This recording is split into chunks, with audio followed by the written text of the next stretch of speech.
Really excited about the depth of this class. We've really, again, hit all of the targets that we set out to. I want to thank Coach Venables and the entire staff. I mean, this has been, used the word collaboration a lot at the first press conference, and to see it play itself out has been really fun. It's been really cool. The groups are really coming together. I'm already moving in this 27 cycle. It's just going to keep getting better and better. So we've got some excellent players. We had 5 from Texas, and one from Arkansas, one from Colorado, one from Kansas, one from Missouri, one from Oklahoma. And so again, I just really feel we were able to get the guys that we needed to come in and not only fit our locker room from a cultural standpoint, a fit standpoint, but also a group of guys that we really feel have an opportunity to come in and help impact us right away. Momentum is a real thing in recruiting. I learned that this cycle.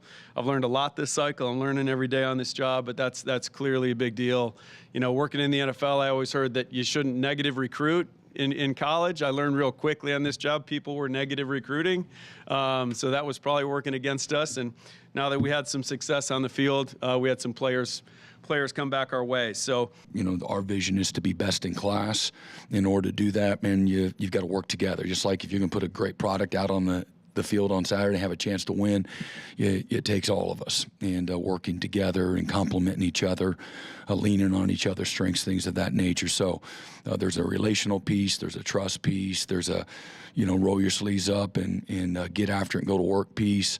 And but the best part of all of it is just, you know, doing it together, and it's been fantastic. Fun group, really love the versatility, the violence, the speed, and really the types of guys. You know, we really were dialed in on the types of guys that we want in this program.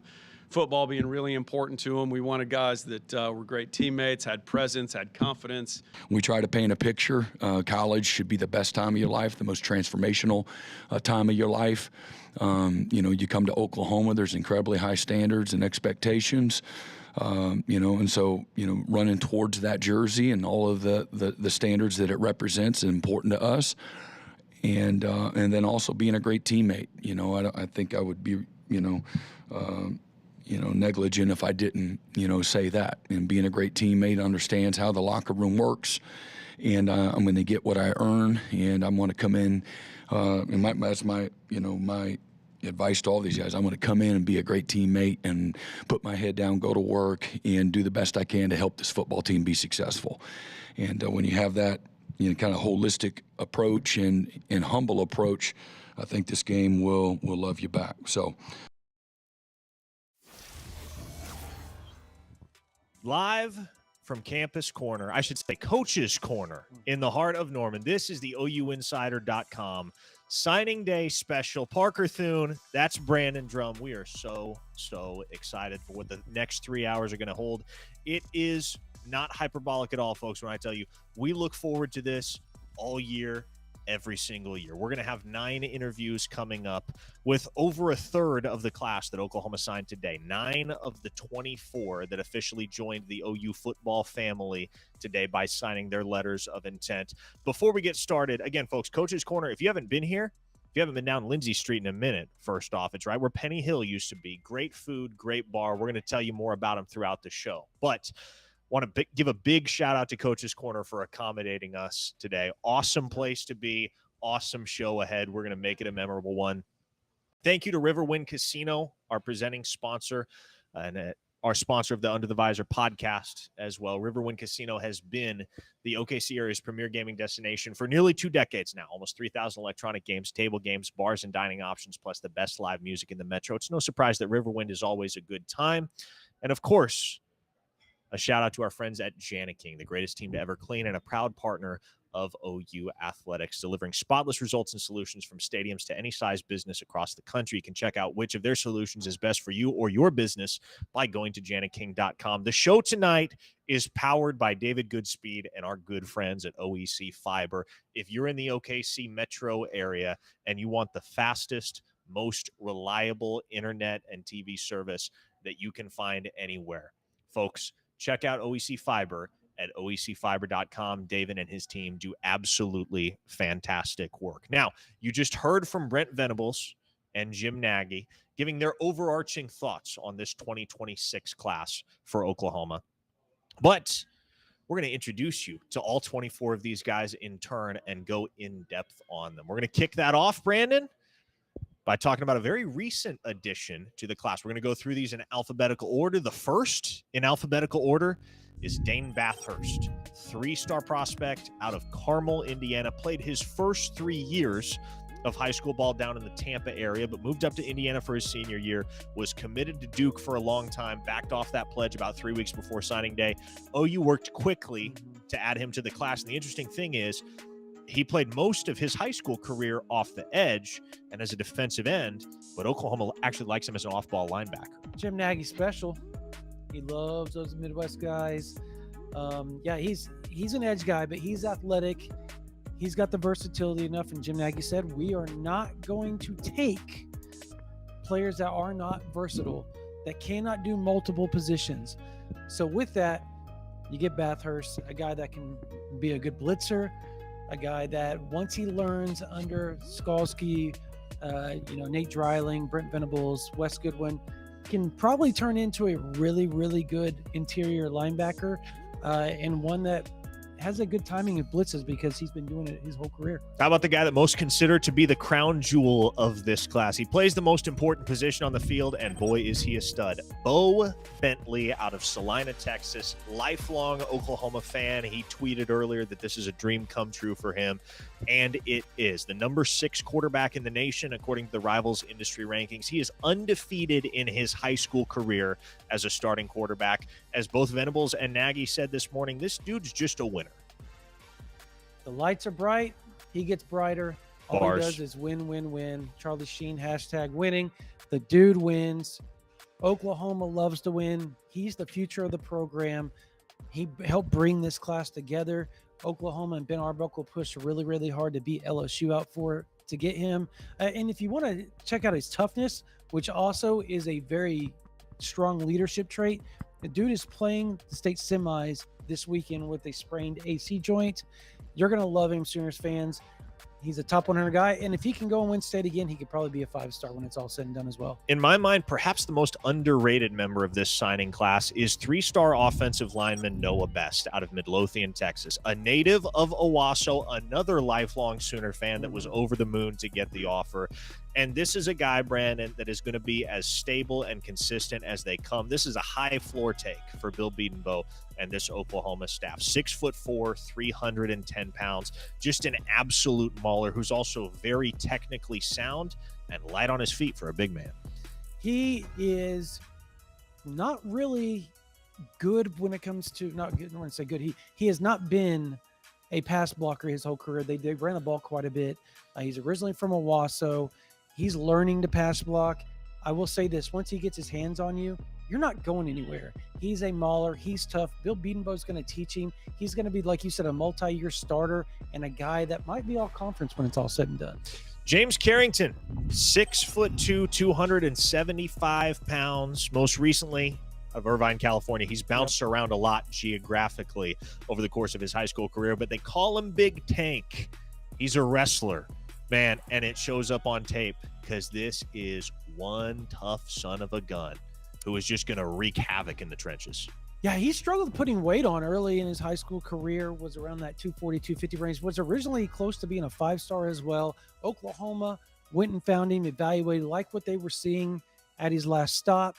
He has become a really good player, a guy that can put on weight, can be a really good 3-tech, a 0-tech for Oklahoma, and a guy that is very, very athletic and twitchy, strong, knows how to use his wrestling to his advantage as well. So that usually translates at the defensive tackle position. Jacob Curry, 4-star linebacker out of St. Augustine, Florida. 3-star, 4-star, I guess it depends on the service, but he's right there on the fringe, and this is a guy that you get the sense his best football is ahead of him. 6 feet tall, 200 pounds, so a little bit underdeveloped physically as of right now, but love the versatility that he could bring to the table for Oklahoma. Yes, Oklahoma sees him primarily as an off-ball linebacker, an inside linebacker, but He's a guy that could very realistically contribute at Cheetah. He's an outstanding edge rusher on tape, and he's fast enough and fluid enough to play safety as well. Yeah, you're talking about a guy that red hair on fire. He plays like his hair is on fire. The dude was so undervalued early in the process. Committed to Northwestern. Oklahoma, once again, they found him. They evaluated him. A lot of other teams went after him as well.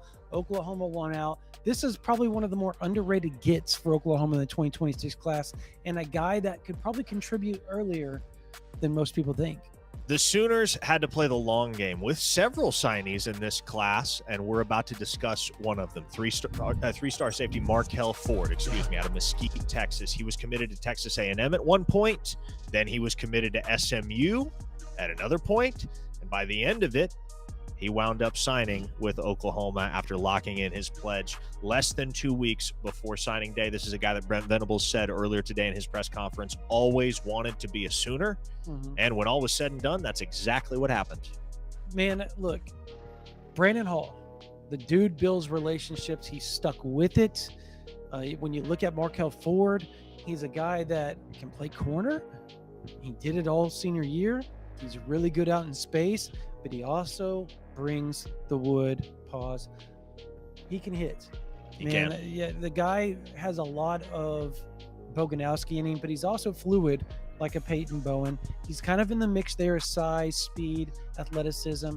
A really good get for Oklahoma. One that's going to take some time to develop, but he's a good get.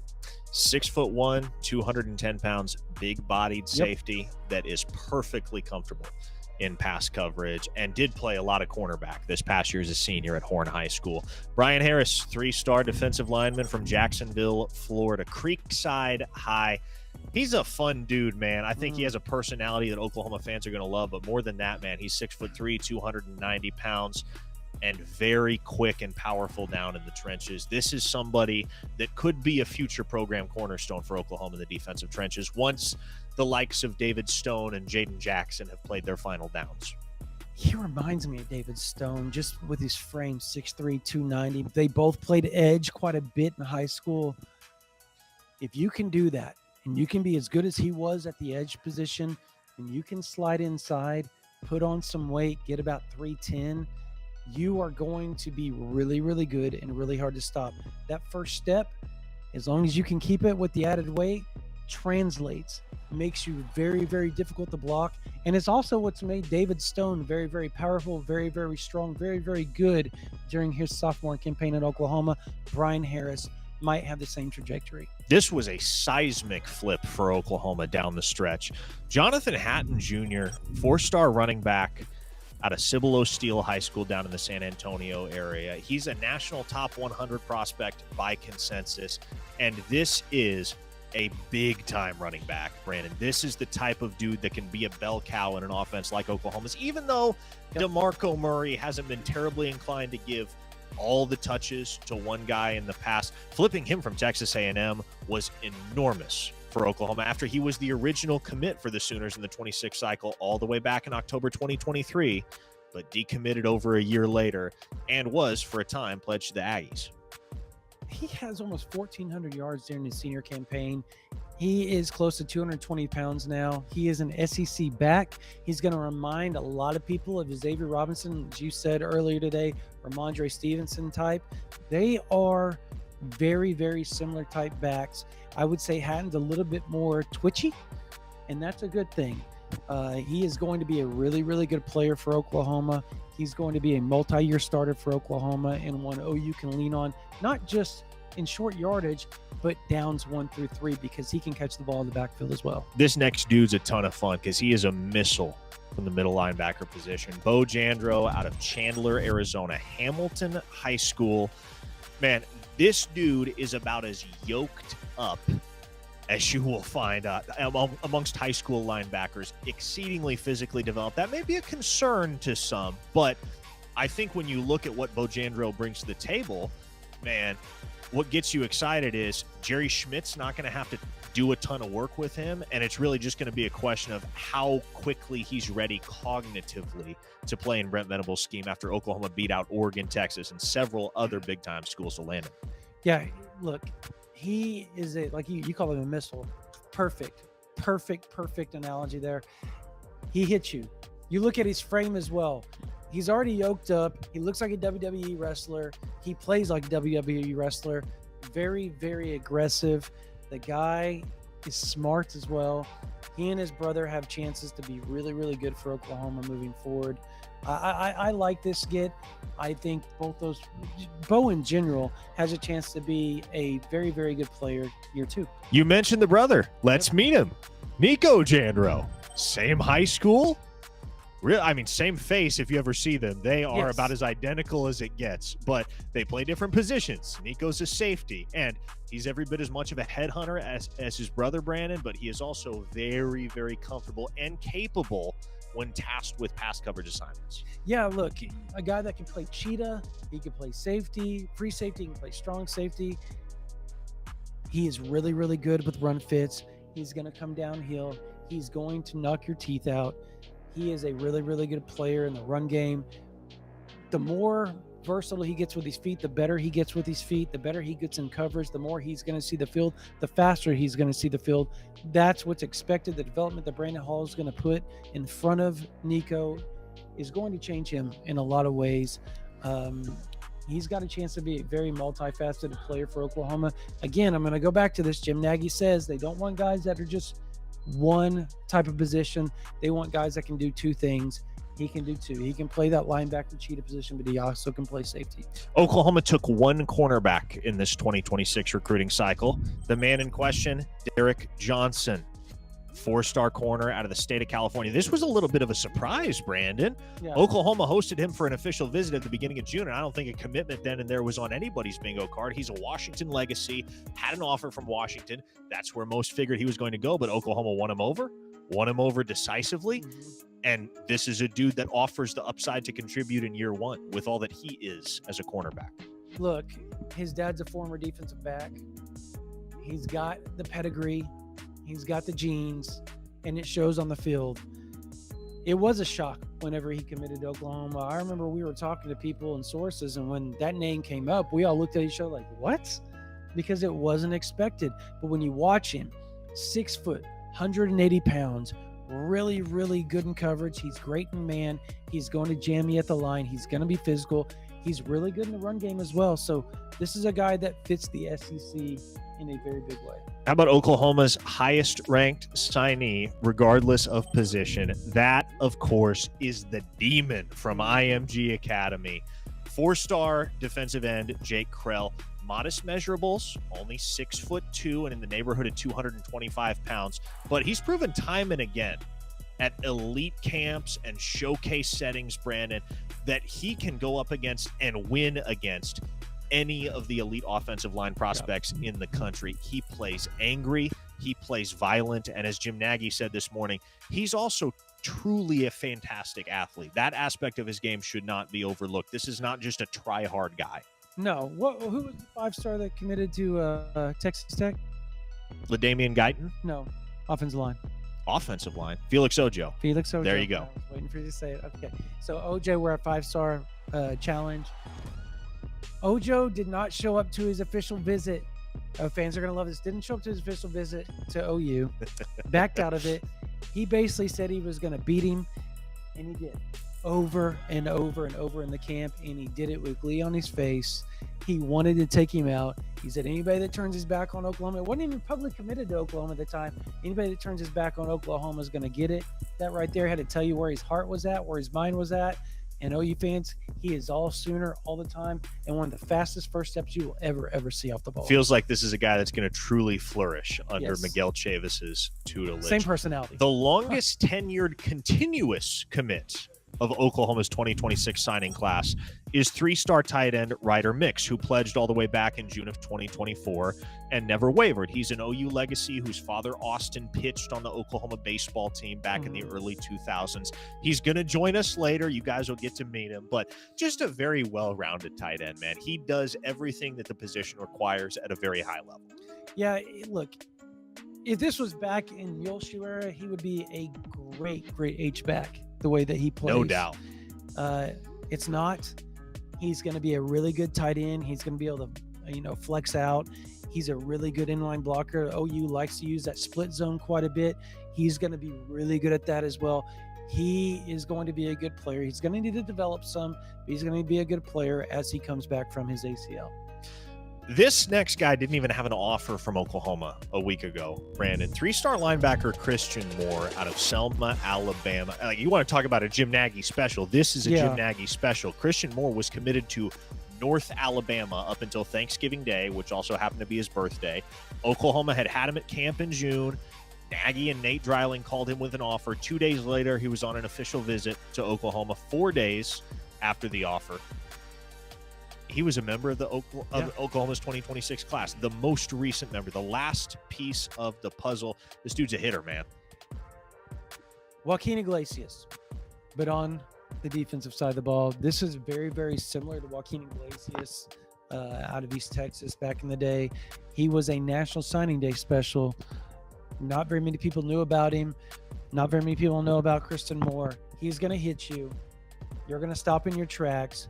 He is built a lot like the Jandreau brothers. Like, it's like one of those dudes that when you get off the bus first type guys, because they look so good just physically. But he's got a lot he's got to develop. Just not quite ready to contribute year one, maybe year two. But I'm telling you guys, when he gets the defense down, when he gets trained up, he is going to be a player at OU. This just has all the writings on it. This next dude here has an incredibly high ceiling, still on the raw side, but Matthew Nelson out of Bryan, Arkansas. The Sooners dip into the natural state for a second straight cycle, and they loved Matthew Nelson very early on in the process, even before he had a ton of P4 attention.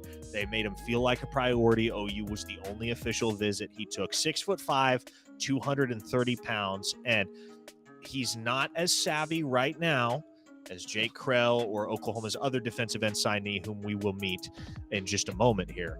But Matthew Nelson has an exceptional athletic ceiling.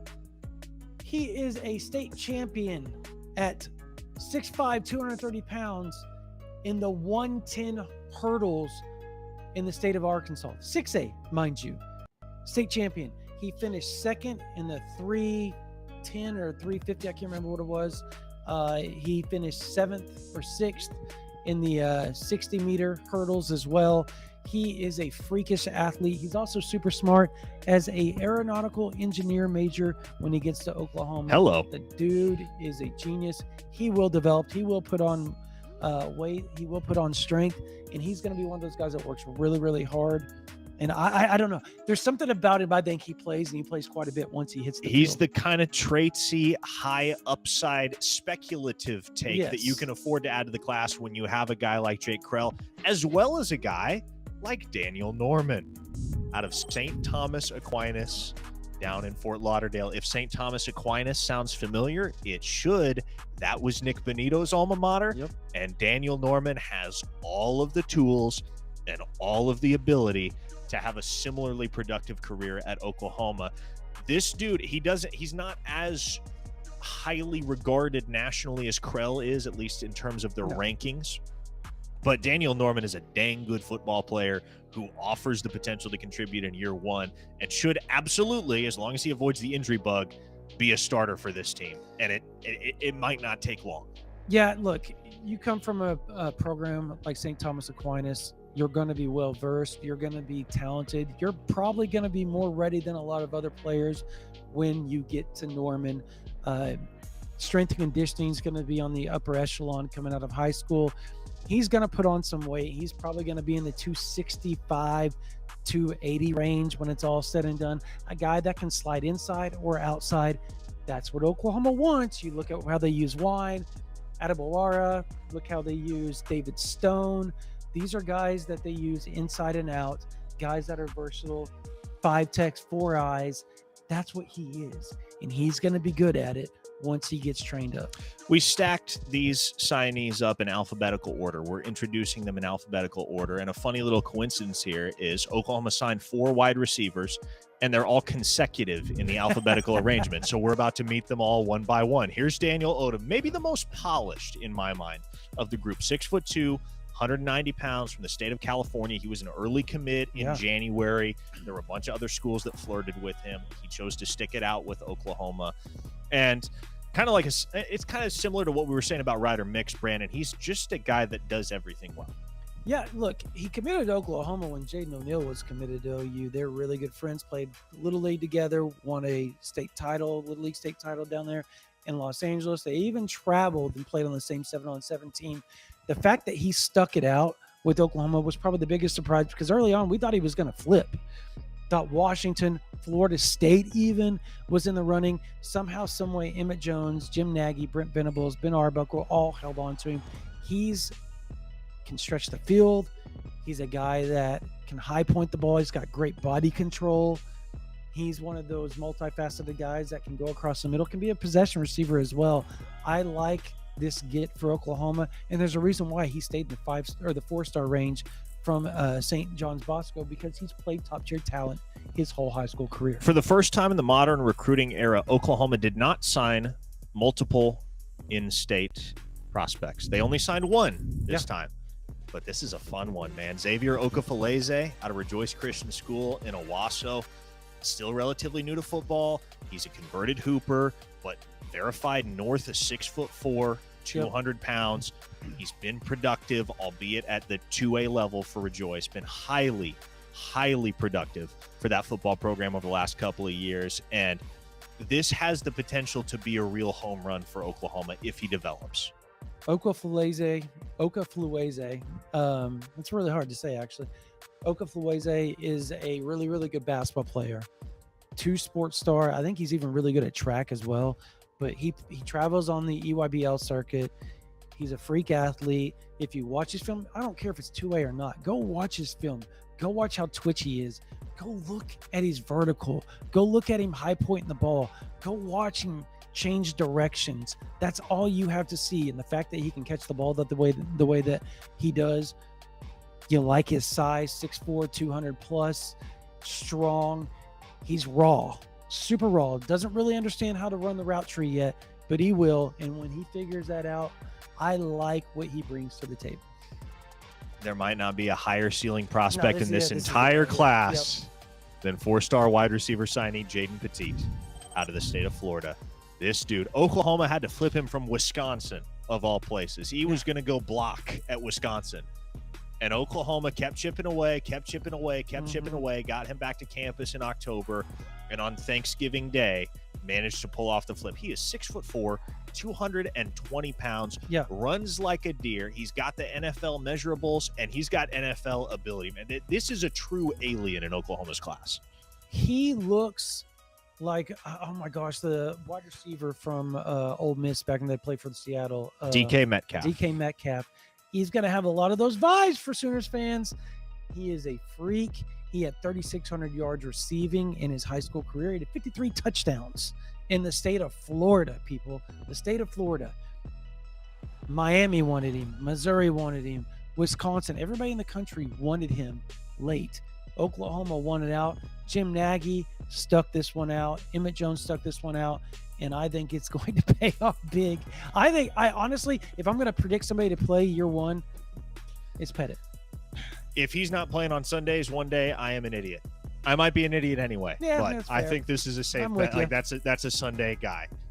The same goes for Jazir Rogers, 4-star wide receiver signee for the Sooners out of the state of Delaware. He is the first and only player in the modern recruiting era from the state of Delaware to commit to Oklahoma out of high school. I think the only other Delaware signee, period, was Justin Brown back in the day, who transferred in from Penn State.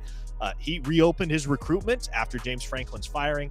Oklahoma sprung quickly, and it's not hard to see why. A lot of D.D. Westbrook vibes here. Oh, yeah. Bear, Delaware. I know that. Lived in Dover, Delaware for 5 years. State football, not great, but Jazir Rogers is fast, twitchy. It's going to be really good out in space. Could probably be a punt returner for Oklahoma. You know who he reminds me of? He reminds me of Mark Clayton. Very Mark Clayton-esque, the way that he plays. Very Jalen Saunders as well. Has that twitchy vibe, has that the fluidity about him in space. You get him in the quick game. He can make things happen for you. Fits what Oklahoma has. It's just because he balances out. They have a lot of big wide receivers. He's on the smaller end, and they need that. They kind of overdid it on the big end. Now they have the smaller guy, balances out the class. A year ago, many would have scoffed if Oklahoma had signed a scholarship kicker out of the high school ranks. After what Tate Sandell has done in 2025, not so. And Oklahoma did sign a scholarship specialist out of the high school ranks earlier today. The first of the Brent Venables era, Trace Rudd from Overland Park, Kansas, Blue Valley Northwest High School. I mean, what do you look for in a kicker? Accuracy and range. And it's as simple as that. This dude has him. He's left-footed, just like Tate Sandell, too. So you're looking for the next Tate Sandell. This is a guy that you can make a pretty safe bet will be that type of dude. He made a 52-yard field goal this year in high school. I believe his junior year was it that he made a 48-yard. He is 44-47. We watched him at camp when they stopped everything and they were letting the kickers go. I can't remember if it was the second or third camp, but you could hear the ball go off his foot. It is a thud. And when you get those type of kickers, you kind of know they're going to be pretty good. OU doesn't offer a lot of kicker scholarships. There's a reason why. They think he's a top kicker in the country. And you got to trust OU's special teams eye now after what they've done the last few years. There's a really cool story as to how Oklahoma stumbled upon Tyler Ruxer up in the state of Indiana. Jim Nagy told us earlier today they were sifting through track times and trying to find the fastest tight end in America. The guy that they landed on was Tyler Ruxer. And boy, this dude, he's going to be a fun little chess piece in Ben Arbuckle's offense. Yeah, 6'4", 225. Folks, he played corner. Not just played, started at corner in high school. He does it all. He does it all for Heritage Hills. He can catch the ball. I think he's even played a little quarterback for him. He does everything super athletic. Once he puts on weight, once he gets up in that 240, 250 range, he's going to be a really good inline blocker too because he wants to. He enjoys being physical, and that's what I think you guys are going to love about him. Jim Nagy also mentioned earlier today that he wishes the Sooners would have been able to add another offensive lineman or two. Of course, you already met Noah Best. The other signee at the position, the other of the two, is Deacon Schmidt. Yeah. And I will say, if you could only sign two, Noah Best and Deacon Schmidt, those are two that you want. Like, those are two that are absolutely worth the take. Yeah, and look, fans are going to look at it and say, well, Deacon Schmidt's the only four-star. Okay, cool. Well, those are the type of guys that Oklahoma brings in, and they become really good players. He can play guard. He can play tackle. He's 6'5", I think, 315 pounds. The kid is a mean blocker. You watch his film, all he does is abuse the defensive lineman across from him. He has a little work to do as far as kick stepping, his slide, his agility. But once he gets that down, he's athletic enough to be an SEC offensive tackle. He's also strong enough to go inside and mess around with those defensive tackles in the SEC. A really good get. I like what Oklahoma did there at offensive line. I like the fact that they didn't just waste spots. They're going to go in the portal now and finish out the class. They beat out everybody for Deacon Schmidt. Alabama, Tennessee, Nebraska, the hometown school, Colorado. Everybody wanted the kid, but he loved what Bill Beatonbow could offer him at Oklahoma. Super kid, whom you will hear from later in the show. Okay, last one. 3-star running back to Zephan Walker out of Raymore Peculiar High School up in the state of Missouri. And to me, Brandon, this could be your next Torrey Blaylock in a sense. And what I mean by that is when Torrey Blaylock signed with Oklahoma a year ago, I don't think anybody figured, oh yeah, that's a dude that's going to lead Oklahoma in rushing as a true freshman. Such is the case with Zephan Walker. I think especially because of Hatton's presence in the class, he's going to come in with modest expectations in most folks' minds, but he's just so polished and so well-rounded in his game that he's going to be the type of guy DeMarco Murray is inclined to lean on. Yeah, I saw him live and in person. His team was not good. He was all they had. They used him in Wildcat almost exclusively, and he would get tired. What you loved about him is that he never quit. He always ran hard. He ended up scoring, I think, 4 touchdowns that game against a team that was fairly good. He is a strong runner. He's not explosive to the point where he's just going to outrun you for 80 yards. He can do it, but that's just not his game. He's a low center of gravity. He's going to find the holes. He's patient, and he's going to get you 3, 4, 5, 6 yards. And every now and then he's going to break a 20, 30-yarder, which fits the SEC. The Zephan Walker, Hatton, they are SEC backs. A really good tandem for Oklahoma. Okay, so we've now discussed all 24 guys that did wind up in Oklahoma's signing class. Let's talk briefly about the guys that were on track to do so, but didn't for one reason or another. 6 decommits throughout the 2026 recruiting cycle for Oklahoma. One of them managed to boomerang right back to OU, and that, of course, was Jonathan Hatton, whom we discussed, was committed to Texas A&M for about 8 months there. But Jaden O'Neal wound up at Florida State, was Oklahoma's quarterback commit for almost a year himself. Jaden O'Neal out, Bo Bentley in. That was kind of the theme of the month of June on the trail for Oklahoma. Braden Allen from the state of Louisiana, his dream school was LSU, was committed to Oklahoma for quite some time, but flipped very, very, very late in the process. Within the last 72 hours before signing day, decommitted from OU, decided to join forces with Lane Kiffin down on the Bayou. Will Conroy wound up at North Carolina after backing off his Oklahoma pledge. Ja'Cory Smith, Matthew Nelson's high school teammate out of Bryant High School in Arkansas, decided to stay in state and be a Razorback. And then most recently, T-Ron Richardson, whom Oklahoma had committed for many months on the defensive line, a native of the state of Virginia. He opted to roll with James Franklin in a Virginia Tech program that has a ton of momentum right now as we get close to the end of the early signing period. Now, as we look at the top classes in the 2026 cycle, there's going to be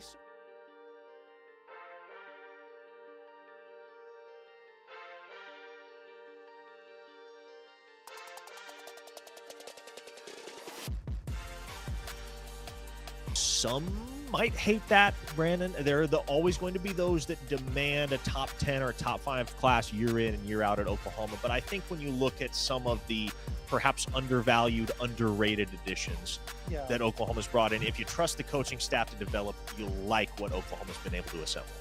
They came in late. I think a lot of people don't understand that, and that's fine. It's not your job to understand that. It's fans. Nagy, he called it. He said, look, we were on the downstream side of, not in midstream, not upstream, downstream side of the recruiting. So, yeah, it's a good class for everything that Oklahoma had to do to come in late with all these official visits. To put a top 15, top 16 class is really good.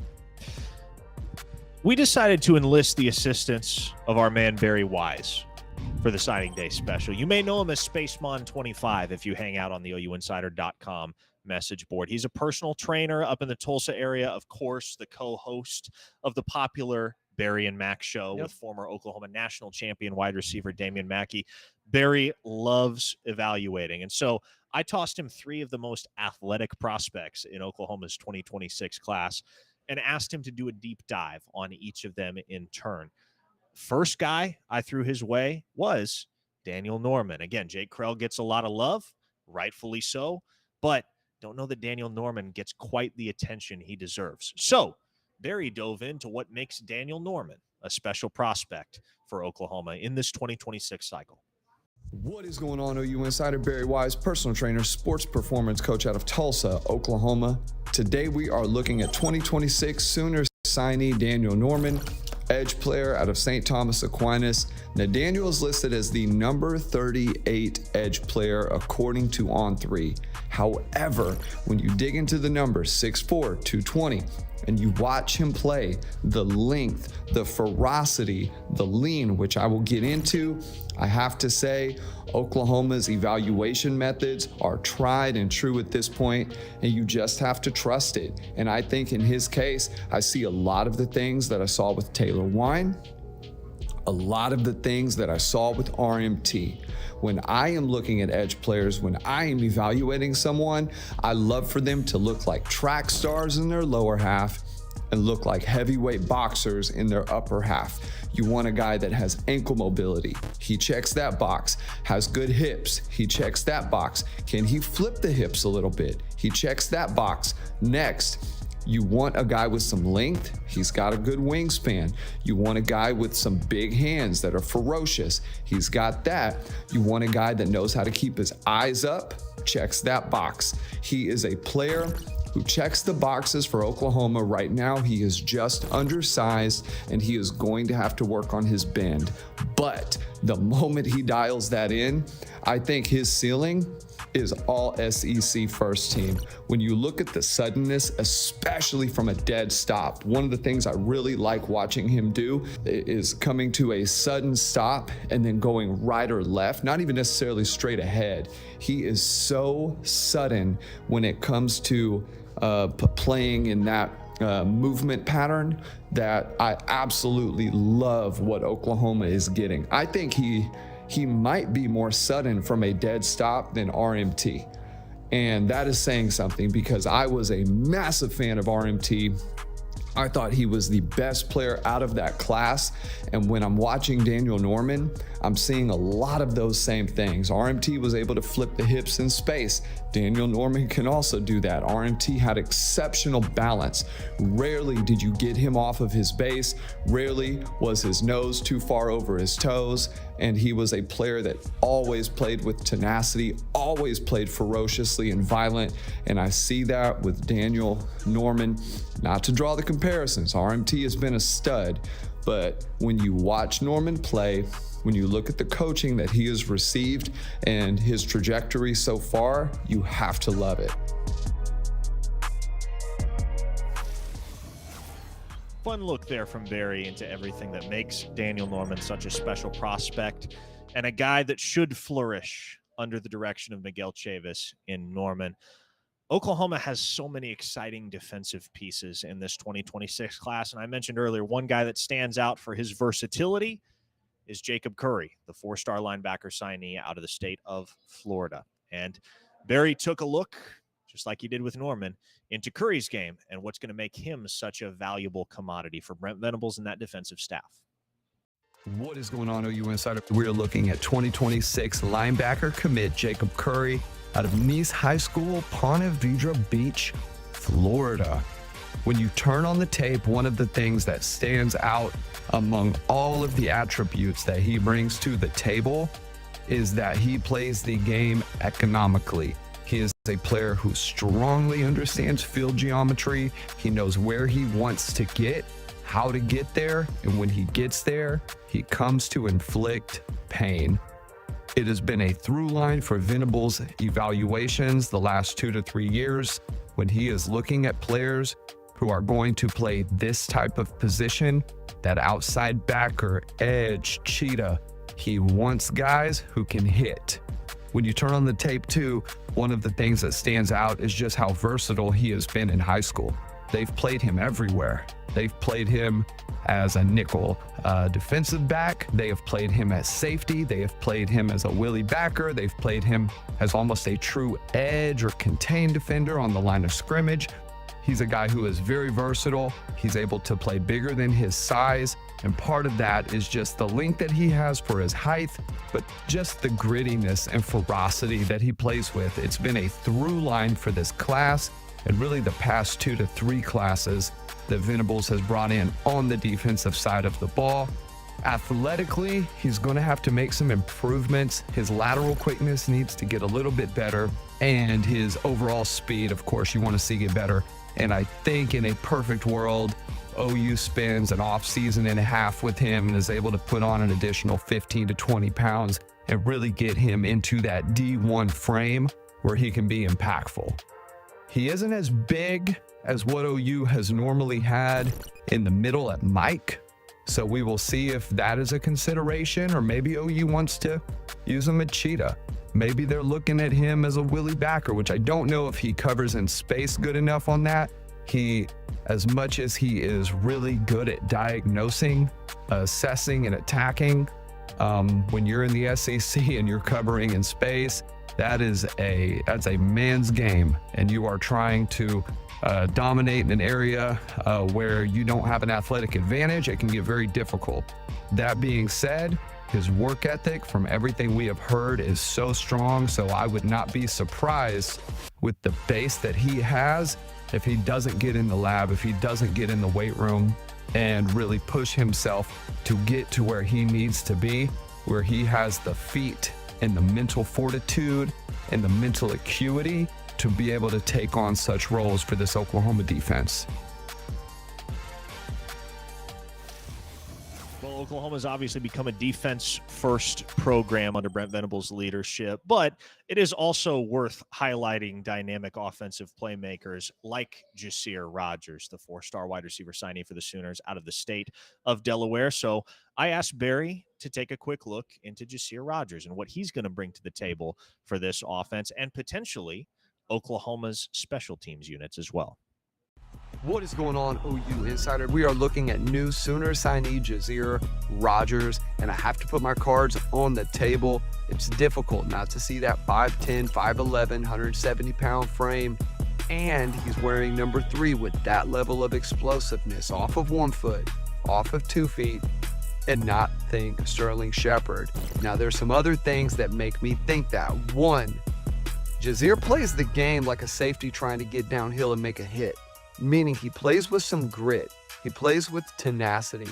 Another thing I like is that he plays bigger than he is. Yes, he's listed at 5'10", but he plays the position like he's 6'3". He has long arms, seemingly has pretty big hands too, judging from the film. I don't know that for a fact, but seems to be able to catch the ball with relative ease, and he attacks the ball. He doesn't wait for the ball to get to him, and that's a part of the grit. That's a part of the tenacity that you want to see at the receiver position. Another thing I like is that he shows himself as a guy who I don't know if he is hitting world-class speeds right now. I do think he is fast, but I think he's high 4.4, low 4.5s fast, kind of in the neighborhood of like a Deion Burks, but not quite an Isaiah Satania.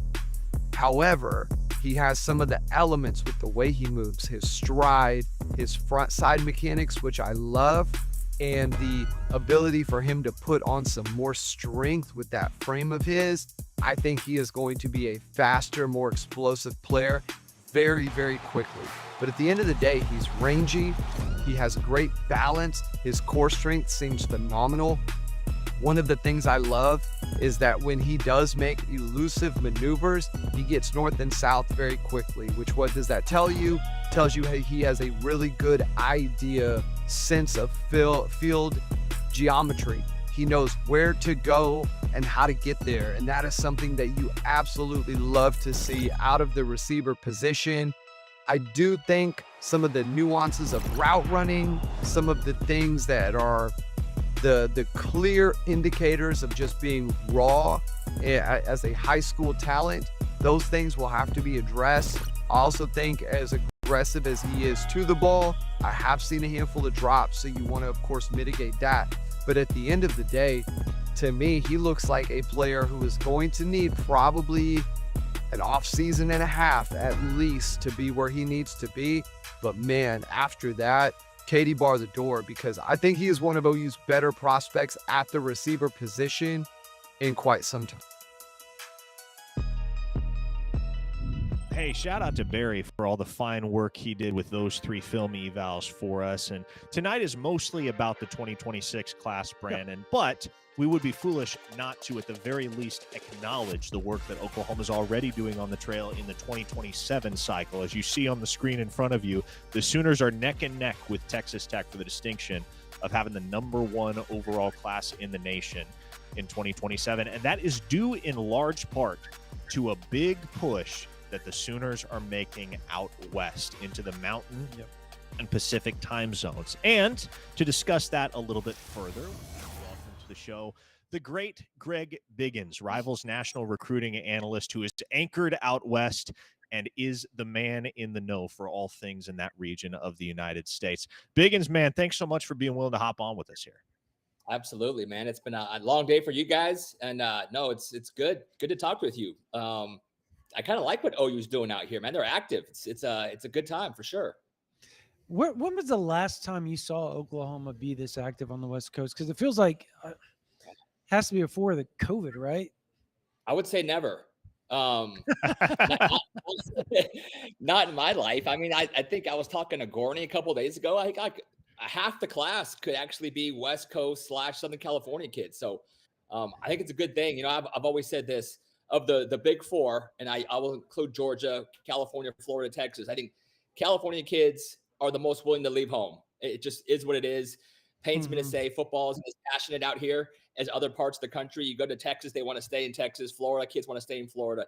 California kids will leave. And they didn't grow up out here just diehard fans of a particular school. So I think if you can get in there and, you know, get that relationship going early. Stacey Ford doing a great job with that. He's got some West Coast SoCal ties that you'll get these guys. And, you know, there's already been a strong history of Southern California players who've gone out to Oklahoma, going back to one of my all-time favorite players, the great Jamel Holloway. So, man, I think it's a natural pipeline right now, and they're really building on it with the 27 class. I think one more might be a little teaser. One more could be coming on Sunday. So, not to get ahead of ourselves, but I'm just throwing it out there right now. We'll see what happens on Sunday.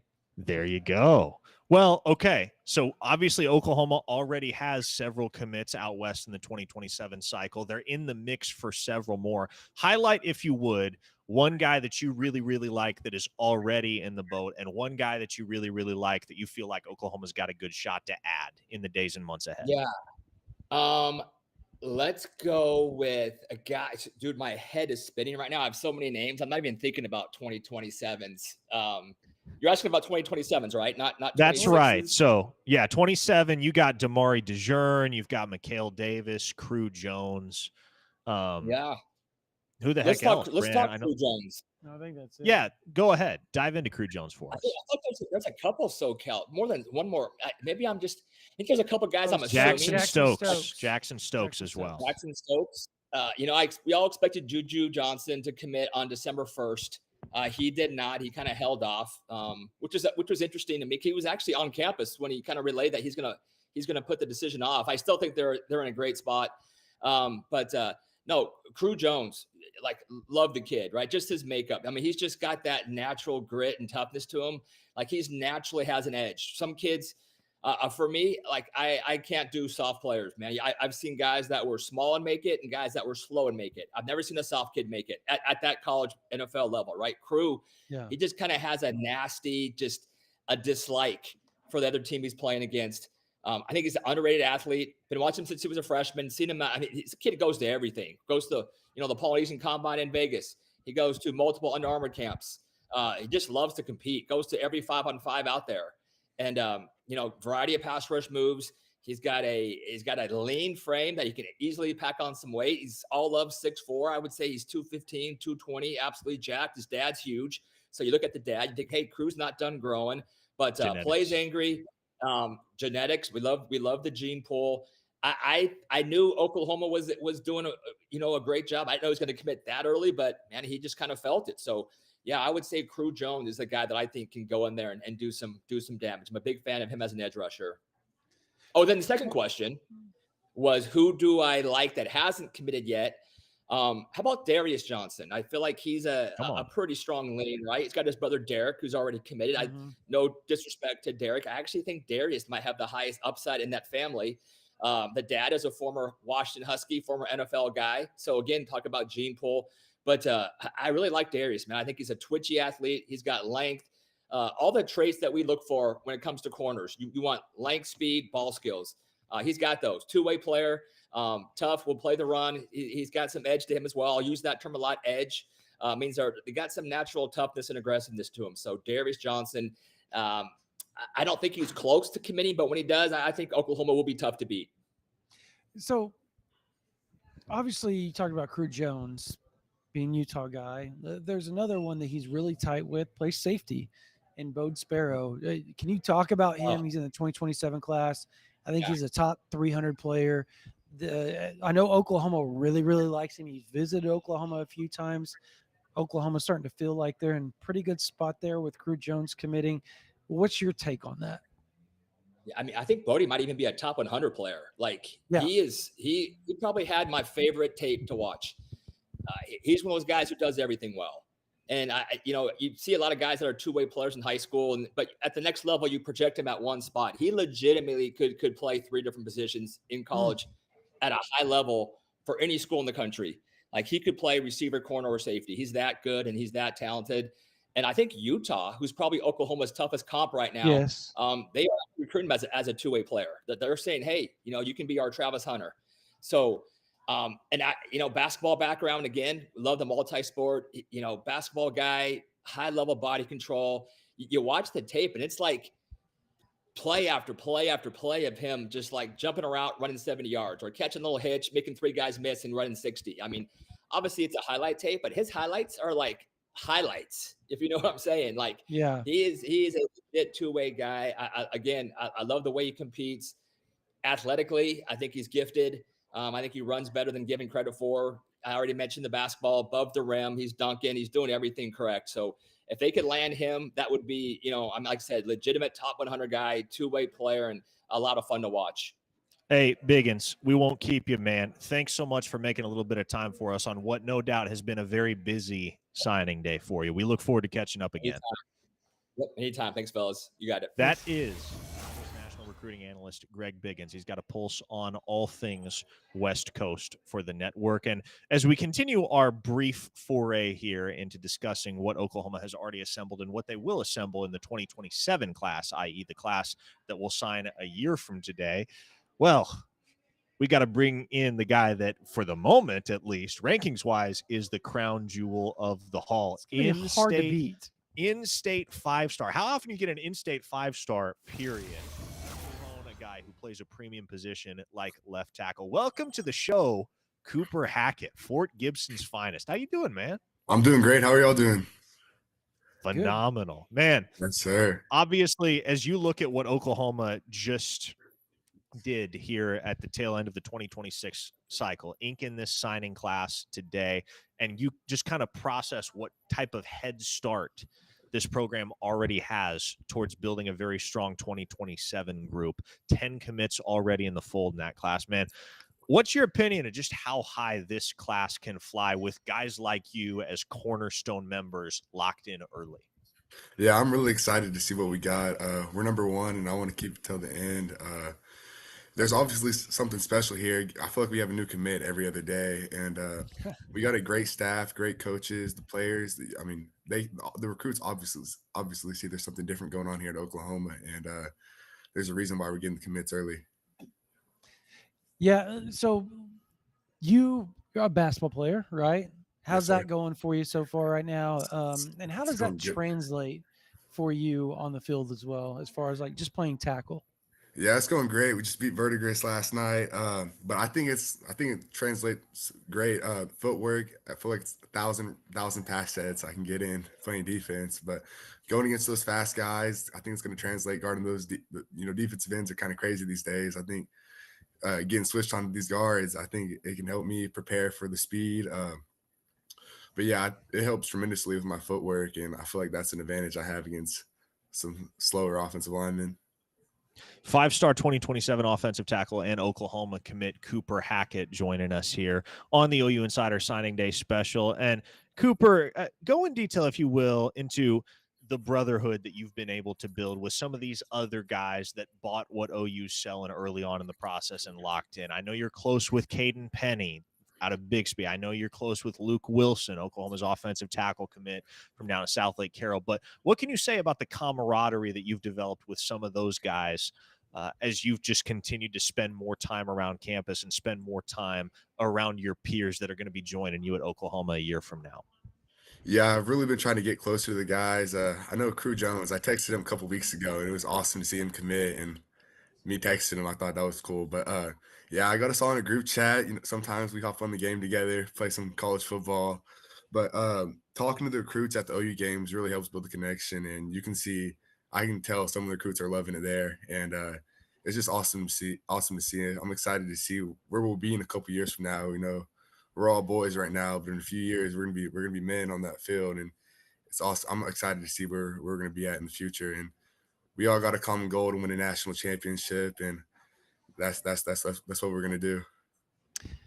There's other Oklahomans out there, OK Preps kids in 2027 that you guys are after. OU's offered, I believe, in the double digits, around 11. Who are the ones that you're pushing the hardest for? I'm going to take a stab. Samaj Stanford's probably one of them. I just talked to Samaj, Osborne. I forgot his Yeah. name. It's 28 from Rejoice. But yeah, I mean, I want Compton all Nero, those. yeah. Yeah, Compton Yeah, Narrow.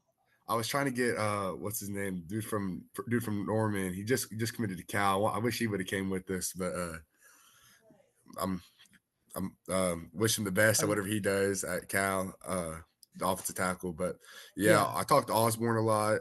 Samaj, I talked to him like I think Monday or Tuesday after the game. We caught up.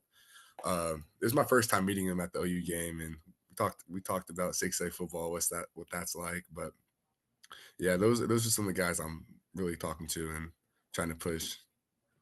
You Osborne, you say you talk to him quite a bit. You both are hoopers. How often Yeah. does hoops come up between you guys? I mean, he was talking about getting me to hoop with him over the summer. I told him if he comes to Oklahoma, I'll think about it.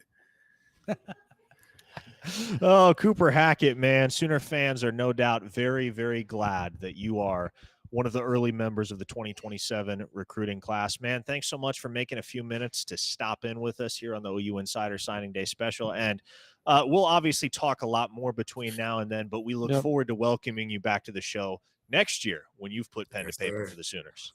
Yes, sir. I'm excited. I can't wait.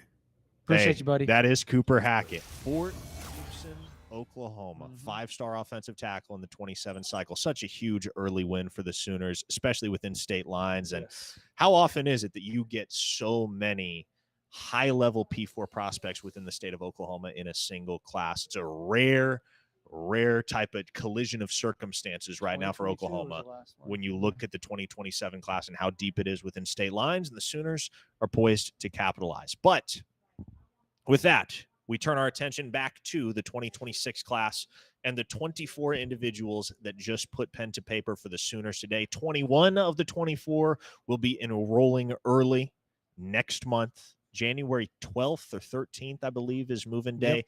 One of the guys that'll be showing up to Oklahoma that day is our first live guest out of the 2026 class tonight. That is 4-star tight end Tyler out of Heritage Hills High School in Lincoln What's up? City, Indiana. Tyler, man, how you doing? Welcome to the show. Doing good. Yeah. Is this lighting okay? I know I have my lights on. I look kind of bright, so I turned. Oh, you're I can good, turn- You're man. good, man. These are good. As You're long, All right, good. listen, perfect, as long as perfect. they can see your face and hear your voice, I think that's all Yeah. anybody's going to care about, I man. I like the trim, man, around the ceiling. That's pretty Yeah. cool. Yeah, no, Man, I appreciate it. Oklahoma Thank you. fans are stoked to have you, no doubt. Yes. And I'm excited. I'm excited to be coming here, man. yeah, obviously don't want to, don't need to rehash every single detail of the recruitment process, Yeah. but how Yeah. quickly did you realize upon getting the offer in May and visiting that Yeah. Oklahoma was the type of place you wanted to be? Yeah, I mean, the first time I met Coach Finley, he shot me a text I was in lifting class in the morning. I got this random text from this random number and saying that he's gonna come visit me at the high school, and I was like, okay, we'll see how this turns out. And then that ended up cultivating, like, even the first time we met, like, I was like, just him talking about Oklahoma, I was like, I mean, that sounds exactly like the kind of place I want to be at. So even from there, like the first time I stepped on campus, I just loved it, and it kind of reminded me a lot of kind of where I'm from too. Just like Norman is kind of small town, and I feel like a lot of like the small town values that are in Norman, we kind of have the same thing here, like in Indiana where I'm from. So just that kind of thing, and then like when I got to meet all the staff at Oklahoma, like it was genuine relationships that I was creating, and then that was huge for me to have those relationships, and then from there, like, and then just the culture and the winning that happens at Oklahoma, like it just became a no brainer for me if I wanted to play at the highest level, and that's exactly what I wanted. You've been to Oklahoma several times since then. You've seen the atmosphere during the games, Yeah. but you've also watched how they use the tight end in the offense. Yeah. And obviously, Jaron Canick's just moved from linebacker to tight end, so he's learning as he goes. You have played tight end. You understand the position. Yeah. What does that offense bring that makes you want to play in it? Yeah, I think Arbuckle's kind of mix with the kind of like it's kind of like an air raid, but he has his own like little twist on it. But I think Yeah. his ability to put the tight end in positions where just good matchups, I guess, is a good way to put that, where he can put me in a position where I'm, a mismatch with a linebacker or a safety and able to make moves on that. And it was kind of reassuring to see the success that Kanik was able to have after, going from linebacker to tight end and able to have all that success this year. And, first year kind of playing the position truly. So it put a lot of confidence in the coaching at Oklahoma to see him be able to have success right away with only, having a year to learn the position. And I think they do a tremendous job of using his athletic ability to get him in space, get him the ball, and then let him, rack up the yards after the catch. Tyler, you bought low, figuratively speaking, with Oklahoma because at the time you committed, they were coming off a 6-7 season. As Jim Nagy mentioned today in his press conference, there were so many schools that were negative recruiting against Oklahoma, saying, is this coaching staff even going to still be around by the time you sign? What's it been like for you, and how much fun has it been to watch the way that the season has unfolded and to see the program that you're going to be a part of a month from now reestablish their status as one of the finest in college football? I mean, I think him talking about the negative recruiting is spot on. Like, the entire recruiting process, that's all I heard. Like, well, Coach Venables, is he even going to be there next year, and all this kind of stuff. And I think, and the way college football is right now, I don't think you can look anywhere and be like, that person's for sure gone or that person's for sure staying. Like, I don't think you can even do that anymore. But I kind of put my confidence in Coach Finley, in Coach Venables, in Nagy, like them just, giving me their word that they were going to, do whatever it takes to be successful and do good things at Oklahoma. And I think when I went on my unofficial then official visit there, like, it was clear to see that this place wasn't far from being successful. Like, they had everything to be successful. So, like, it was just a matter of time before they had that season where they took things to the next level. So, to me, it wasn't, I put a lot of faith in them, but it wasn't really a surprise for me to see the success that they've been having, especially with all the success they've had in the past. As far as just the other teams that are recruiting you before you signed, was there anybody that tried to make a late push, tried to steer you away from Oklahoma? Yeah, I mean, I talked to West Virginia there a little bit at the end. I have a really good relationship with the tight end coach, Nice there. But I in the end, Oklahoma is where I wanted to be.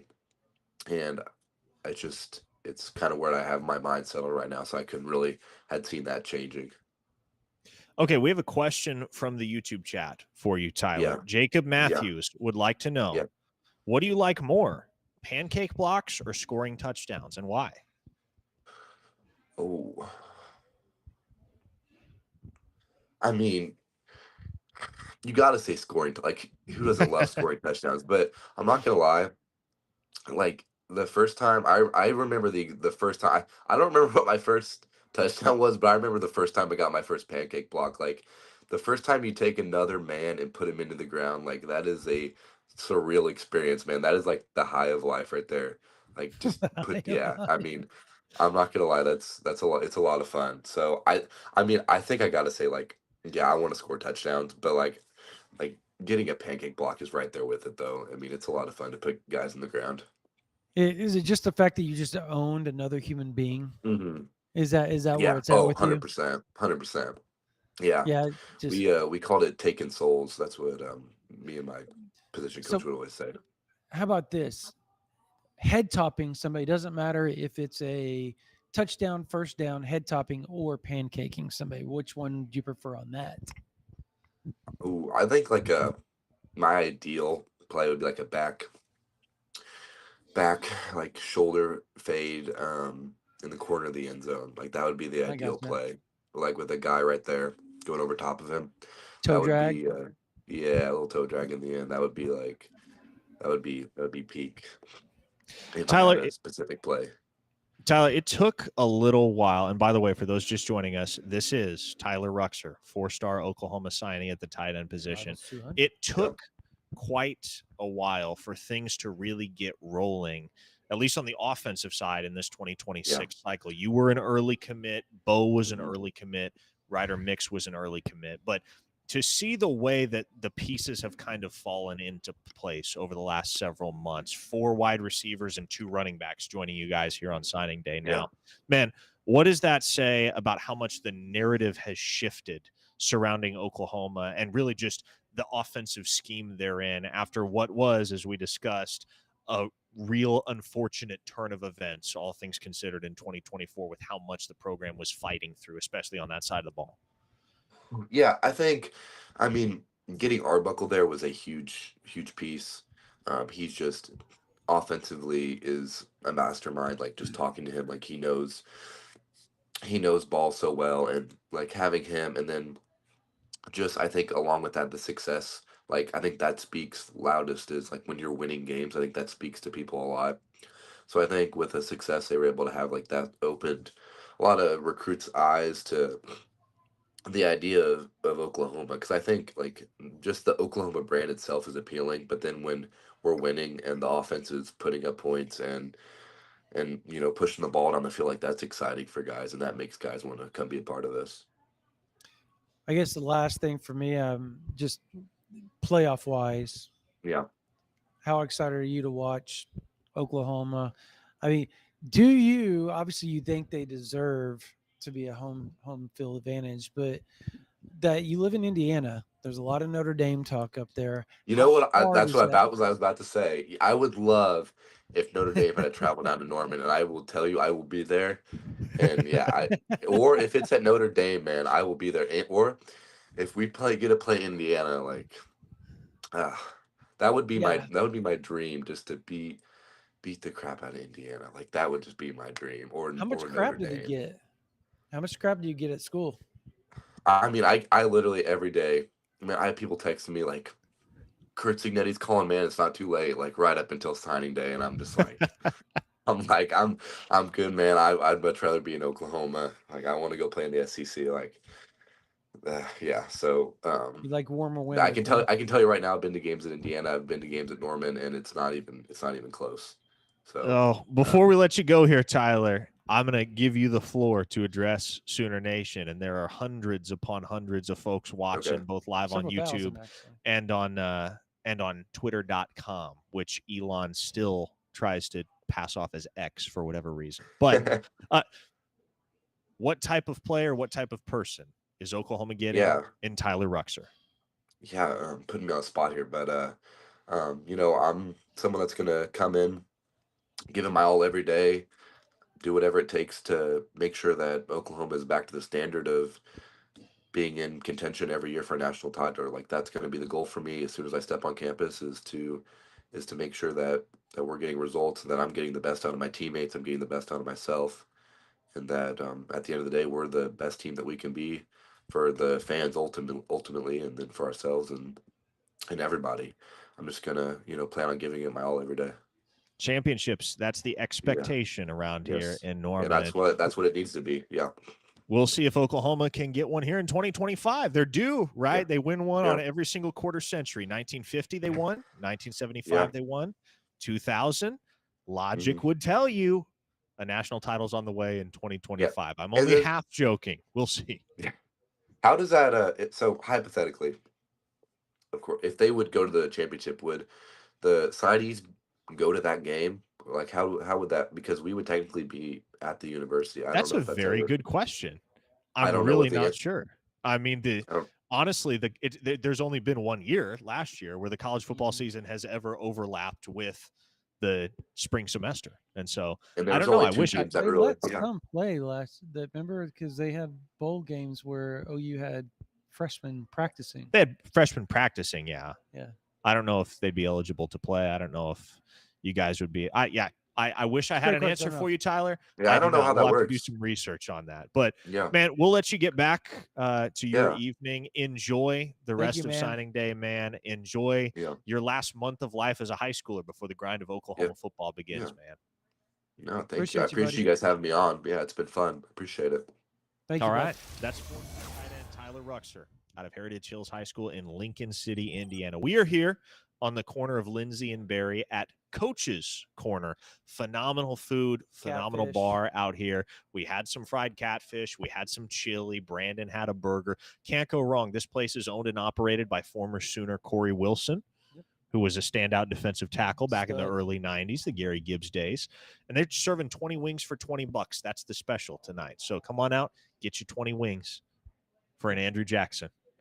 By the way, want to remind you before we launch into our next interview, the show tonight is powered by OEC Fiber. If you're in the OKC metro area, and you want the fastest, most reliable internet you're going to find, well, hit up David Goodspeed and the folks at OEC Fiber. Check them out at OECFiber.com. Well, Brandon, I would say this next interviewee is a marquee one, and that may be putting it mildly. He is Oklahoma's highest rated signee regardless of position. Welcome to the show, Jake Kreul, IMG Academy standout and future Sooner defensive end. Jake, man, how's it going? I'm good. How are you guys? Phenomenal. Good, holy smokes. He is rolling. He's got all OU apparel there. You're ready to rock, brother. Yes, sir.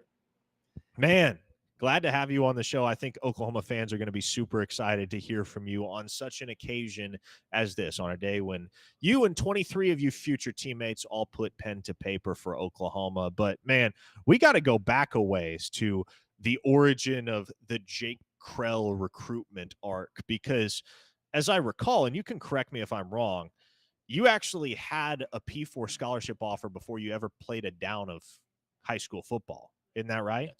Yes, sir. It was UCF, I think, was your first scholarship offer. And so, Yes, man, sir. things got kick-started for you early. You had every school in the country coming after you for quite a while there. What was it early on, long before decision time rolled around, but what was it early on that made you gravitate towards Oklahoma? Yeah, I think when you look at me on paper, I don't stick out necessarily, which makes me not the stereotypical guy for the position. But Oklahoma took a shot on me early. They saw what I could be, what I was growing to become, and that also with growing a relationship with Coach Chavis and Coach Venables and all the players like that, that really made them stick out. And I feel like they were in it consistently the whole way through. You talked about Coach Chavis. You guys have very similar personalities, very intense guys. How did that play into just your overall, not so much your love for him, but your love for how Oklahoma operates in general? Yeah, I think people make the place, and when it came to deciding a school, I think the position coach is the person I'm going to be the most. It's someone that I want to aspire to be like. I want them to be a role model for me, and I thought Chavis lived that. So, yeah, I think that was the biggest thing. Like, I thought he was just someone I thought I could learn from, and it's someone I wanted to be like. Now, I mean, we can be candid. You were candid about it, Jake. Like, you're not the prototypical edge rusher in many ways. Many would regard you as undersized. I know it's something that some that are involved in the evaluations and rankings that they've dinged you for is, man, he's not what you imagine a big time edge rusher to be. He's not 6'5", 240 pounds. But for you, how much did seeing what undersized, quote unquote, undersized edge rushers like Nick Benito and R. Mason Thomas have done at Oklahoma over the years make you gravitate all the more to what you could do at a place like OU? Yeah, when I was younger, earlier in high school, I was kind of sad about it, like kind of disappointed, like, man, why can't I be big like these other guys? But now I like it. Like, it gives me a chip on my shoulder, and it makes me want to do it even more. Let there be question marks around me, and let me prove you wrong. So I think Chavis and Coach Venables, they know how to develop guys no matter what their skill set is. You see Taylor Wines having success. He's like a 6'5" guy. R. Mason Thomas, he's 6'2". Like, it varies. Like, everyone can have success in that scheme, and they know how to develop it and develop it to your tools. Like, my game is going to be very different than Joey Bosa's game because we're not built the same. But they know how to grow each of your games individually, and I think that was really appealing to me. So let's go back to Rivals 5-Star Challenge. There was a certain 5-star. Brandon loves this story. I love this story. This is my favorite story ever. You and I were talking, and this was before you went public to Oklahoma, and you were like, man, that dude backed out of an official visit to Oklahoma I'm gonna whoop him all day. You remember that? Yeah, I don't know if I was trying to keep it secretive because I was committed at You that slipped time. up. You slipped up to me, but I didn't ever say anything to you. And I was I like, know I okay, did. I didn't know if you picked up on it. oh, I picked up on it.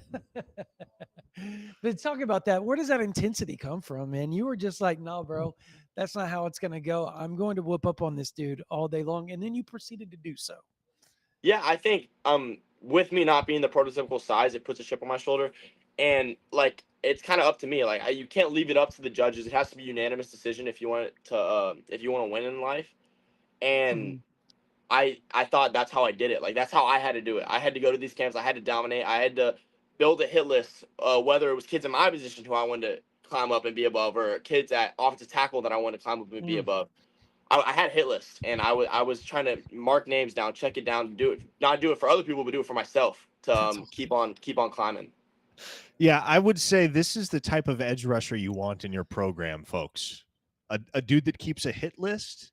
Yes, absolutely. Now, Jake, we got to go back. Let's go back to the tail end of your recruitment, because I remember having a conversation with Brian Harris, whom he's going to join us here in a little bit, but this was probably a week before you announced your decision. And Brian told me, he was like, man, this dude might piss me off and go to Texas. Now, you just said at the Rivals 5-star in July, you were already committed to OU. So for you, at what point did you know beyond a shadow of a doubt, all right, Oklahoma's the place for me. I don't need to see anything else? Yeah, I think that was in my official visits. I had kind of always known that they felt different. Like there was something different about that place. I didn't know what it was, and I knew I was going to take my time throughout the process to make sure I made the right decision, because I didn't want to be the one of the people that you commit here and then you flip here, all that type of stuff. I wanted to be locked in, build a class, recruit, learn a playbook, all that type of stuff. So I think what sealed the deal for me was my official visit. Like I had told myself that I was going to wait until the season to see how the teams play out, see how everything kind of worked out, because my top three was kind of like Texas, Ole Miss, Oklahoma. But I went on my visit. I hung out with the players. I hung out with the coaches, and I was like, "That's family." Like there was no shadow of a doubt that I had full faith in Coach V, Coach Chavis, the players, that they were going to do what they said they were going to do this year. Go 10-2, about to go to the playoff, make a run, and I think they're going to do really good there. So I think seeing that on my official visit and believing in it, that's what took away any shadow of a doubt I could have had. I knew what they were. I knew what they were going to do, and I was ready for it. This dude maximized the suspense factor with his decision, Brandon, when he Yes, narrowed he it did. down to OU Texas. Yes, He knew what he was doing. He did. He For did. sure. It was fun. 100%. It was fun. Yeah. So you asked if I didn't pick up on it, and I told you I did. Like, but that's not our place to, ruin that for you. So that's why I played it off like it wasn't a big deal when you said it earlier. We got a couple thousand people watching right now. Mongo threw in a super chat and asked a question. Hey Jake, what is your favorite moment at Gaylord Family Memorial Stadium that you got to see in person? I definitely say the Michigan game. So that's when I got to meet. That's when my first time back on campus when I was publicly committed. So I got to meet all the other kids in my class. I got to meet Beau, Tyler, Ryder, all them. And then we ended up going to the student section, and there was a big third down.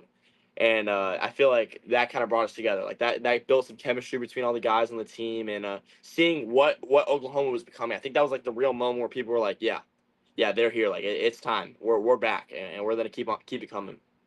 I want to ask you kind of the same question I just asked a few minutes ago to Tyler, Jake, because you committed to Oklahoma back on August 12th. And at the time, all anyone knew about Oklahoma, at least as far as the outlook for 2025, was they've got a vicious schedule. They're coming off a downtrodden 6-7 campaign. Brent Venables is coaching for his job. There were so many question marks, at least in the public eye, surrounding Oklahoma. So for you to commit at that juncture, and then to see the way that the 2025 class has played out, and to see Oklahoma reclaim their status as one of the upper echelon programs in college football, man, how gratifying has that been for a guy like you to be able to say, man, I saw that coming. I saw the vision. Yeah, I think a lot of leadership that I have, and like my parents have asked me, like, Jake, how do you feel today? And I like yesterday and today, and when I watch the football games on Saturdays, I'm like, I feel great. Like there is no question marks, like nothing, no door left unturned. Like I feel really, really good about my decision. I know I made the right decision. There's no question marks, nothing. Like it feels great. Like I'm gonna be honest, it's a great feeling, and I'm super happy I have it and I made this decision. Like it's the right one. Obviously, 2026 is done, but you're one that is very, very personable, very social. Matter of fact, there was a couple of 27s that said that they talked to you quite a bit this past weekend when they were in Norman. Who are you trying to get OU or somebody to commit to Oklahoma in the 27 class that maybe hasn't committed yet, and you're working hard to make that happen? Yeah, I think there's a few names that come to mind. I do a lot of recruiting like on in the front seven just because I understand that position more and I Yeah. can kind of relate with them better. But like this past weekend at the game against LSU, I was recruiting Kreul a lot. I was texting him before. I was texting Kreul. We got him to commit. He's gonna be an absolute dog for us. Like he's a monster. Zane, who's not committed right now, he was committed before. I'm working on him. Hopefully we can get him back. Samuel Nelson, who's Matthew's little brother. Like I don't know how we can't get him. I'm hoping we can get him on the bus too. I was recruiting Dane. He's a 26. He just committed at linebacker. He's super violent. He's gonna be awesome for us. But like again, like I feel like you got to build the right people around you. Like when you have the right people around you, it makes it a lot easier to be great. So making sure that you can try to get those people in the building. Like I'm really passionate about doing that and working hard with all these guys. What Jim Nagy said that exactly about you, that you recruit. Even he said the great ones aren't scared about competition and they want the best players around them because that'll make them better because they have to work harder to get to their goals in turn. And you just said that that's something you're passionate about, is getting really good players around you. Where does that come from? Where does that passion of wanting to have the best run, even if they're competing for the same spot as you? hmm I think what it is that like me as a person, like I no matter what it is, what task it is, I want to be the best. I want to compete to win, and where I want to be with football, like I can't be scared of competition. Like that's part of it. If I like you look at all the greats in any sport, any active, like the one trait they all have is they're the ultimate competitor. And to be the ultimate competitor, you can't be scared of competition. So like Yeah. if I can bring guys around me, first of all, if you have great players around you, it makes my job easier, it makes their job easier. It makes it easier. It's a team sport. And then also it's just it's gonna make you elevate to the level of your competition. So I think when you have people around you who want the same thing as you, having like-minded people, it makes everything a lot easier, and it makes you want it a little bit more, I think. Off-topic question here: how good are you at chess? I do play a fair amount. I haven't So played I've as much heard. recently, but I am in the chess club here at IMG. Oh, look at that. What's your elo? Do you know? The highest I've ever been was probably like 1,300. Probably that's probably the highest I've ever been. That's not bad. See, look at this man of many talents here. He's not just a jock, not just a football player. He's an intellectual. He plays chess. Chess is a good game. I love chess. What's your elo? I don't know. I'm not as well versed as you are. I do play it every now and then, but not as much as you. I know you play it all the time because I watch you when I'm driving, and you're over there playing on your game all the time on your phone. So I will say chess is growing. me. It's becoming a lot more popular. Like a lot of NFL players are playing it now. It is. It is. My son has a teammate that is state champion in chess as well. Wow, that's pretty impressive. Yep. At the intersection of football and chess, you will find me and Jake Kreul and Brian Harris. He's a big chess guy too. There you go. There you go. Ask when y'all see Brian. Ask him what his record is against me in chess. Oh boy, there might be some alternative facts involved there. Stops. We're roommates, so we got to play. We're gonna play again soon. Oh, there you go, Florida boys. That's awesome. Rooming together. That's really awesome. You got another question? Oh man, do we have? Yeah, I guess we got another. We got another minute or two before we got to roll to the next one. So Jake, I'll let you close the same way I let Tyler close. Man, let Oklahoma fans know what type of dude they're getting in Jake Kreul when you show up to campus next month. I just think I'm someone who's ready to learn.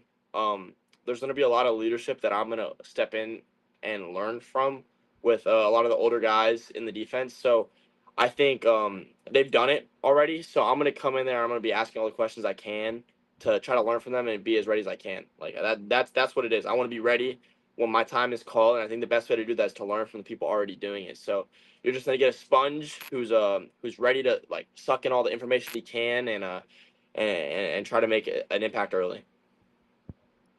You obviously, have had a bunch of sacks in your career. Is there a sack or a big moment in a game that stands out to you more than anything else? Just maybe something that took place this year at IMG.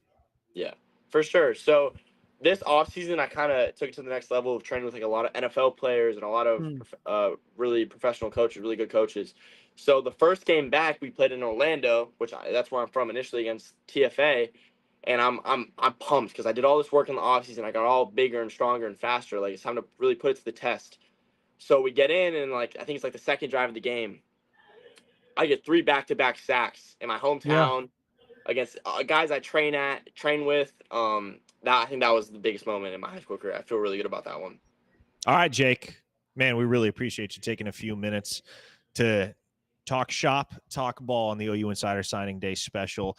A momentous day for you and the remainder of the 2026 class. OU fans are excited to get you all down to campus. 21 of the 24 of you are going to be on campus next month. And so, man, wish you the best of luck. Enjoy, as I told Tyler, enjoy your last month of being a high schooler, man. The grind starts in January. Yes, sir. Thank you. Appreciate you, buddy. That is four-star Oklahoma defensive end signee Jake Kreul out of IMG Academy down in Florida. He broke a bit of news there. He's going to be rooming with our next guest, Brian Harris, who also hails from the Sunshine State. And, man, this is a guy, Brandon, that we talked about what he brings to the table as a football player. 6'3", 290 pounds, a ton of fun to watch on tape just because he is so athletic, so agile, so much more capable of doing things that you would not expect a guy that big to be doing out there. He was playing snaps at defensive end. He was playing outside linebacker at times for his high school team this fall, but he's going to get to go full throttle towards being a big-time defensive tackle at the University of Oklahoma, and he joins us now on the OU Insider Signing Day special, decked out in his crimson and cream. Brian, man, how's it going? How you feeling? How's it going? I'm doing well, man. I'm feeling great. I'm happy to be here, man.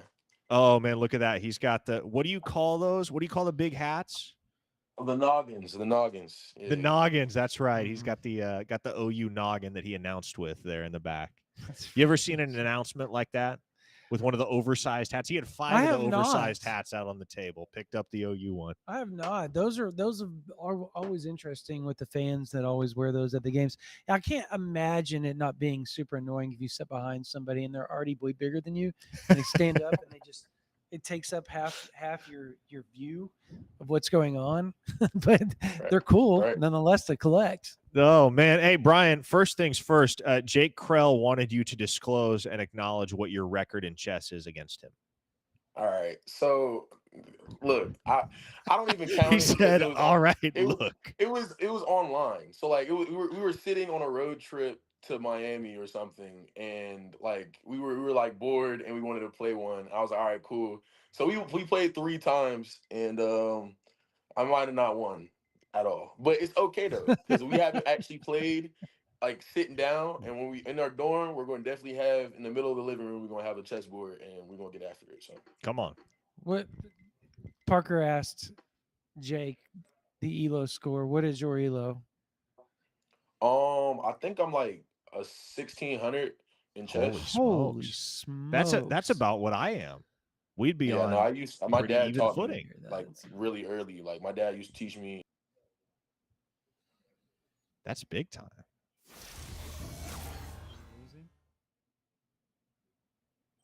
I guess we lost him. There you go. He's back. All right. Lost you briefly. Welcome back. But yes, man. Let's rewind to when you were uncommitted. And you were actually committed before Oklahoma got involved, before a lot of schools got involved in your recruitment. You were briefly committed to Maryland and then reopened your recruitment. A bunch of big-time offers flew in. You took an unofficial visit to Oklahoma in March. And, man, I seem to recall, as you've laid it out, you kind of knew on that one visit that Oklahoma was home. Why was that?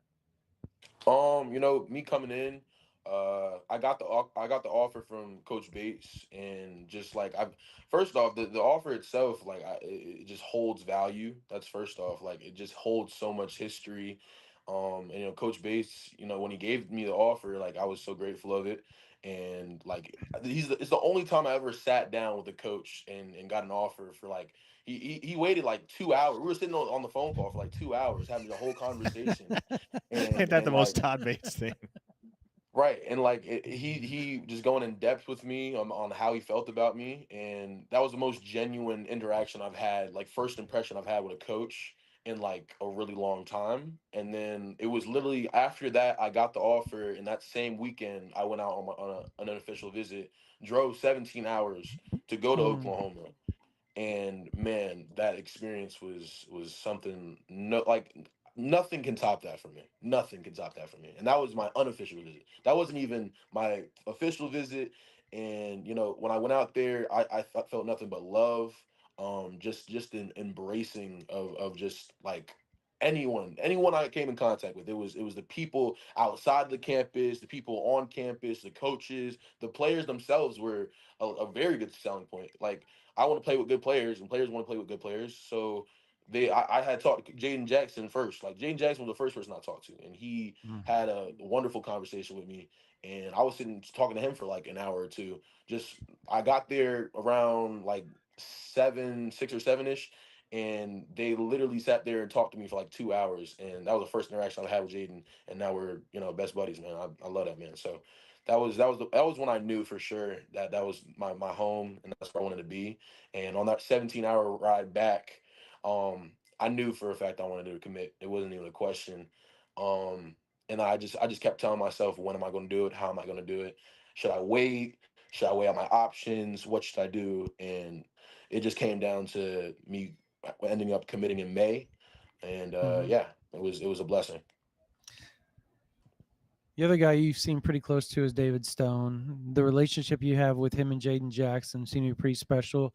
Every photo you took, they were right there with you. Like, you guys were three of a kind. Um, Talk about that. Talk about the influence. You talk about Jaden, but can you talk about David Stone and his influence? Because there was a point in time where he was a little leery about staying, whether he didn't want to leave, but he had a situation going on to where he felt like it might have been necessary, and he stuck it out. How much did that play into, okay, well, if he loves it that much, going through so much, this is probably a really good place for me as well? Right. No, David is a center focal point of one of the reasons why I committed.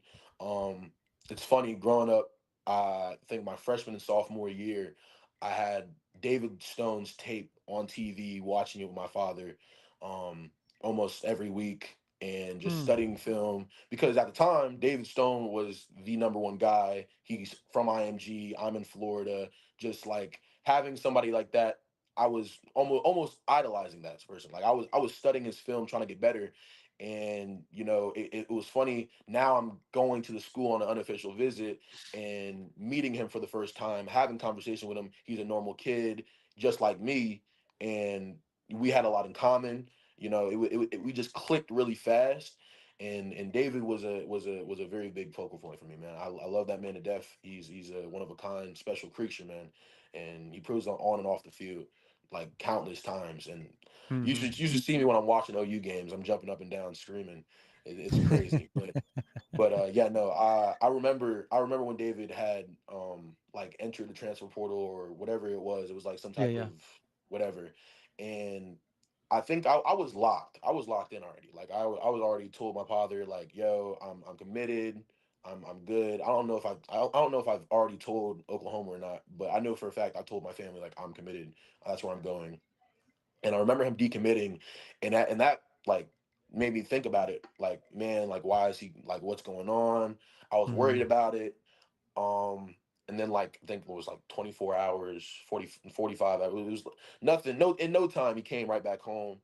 And I got my brother back, and I was like so happy, because I wanted to go somewhere where I can learn from the best, learn from somebody who's like like-minded individuals like Jaden Jackson and David. Like, it's crazy because I feel like every time somebody talks about me, they're comparing me to David Stone or Jaden Yep. Jackson, and that is who I want to play like. That is who I want to like idolize my game after. Like I love those two. So I mean, yeah, David was definitely one of my big players in my decision making.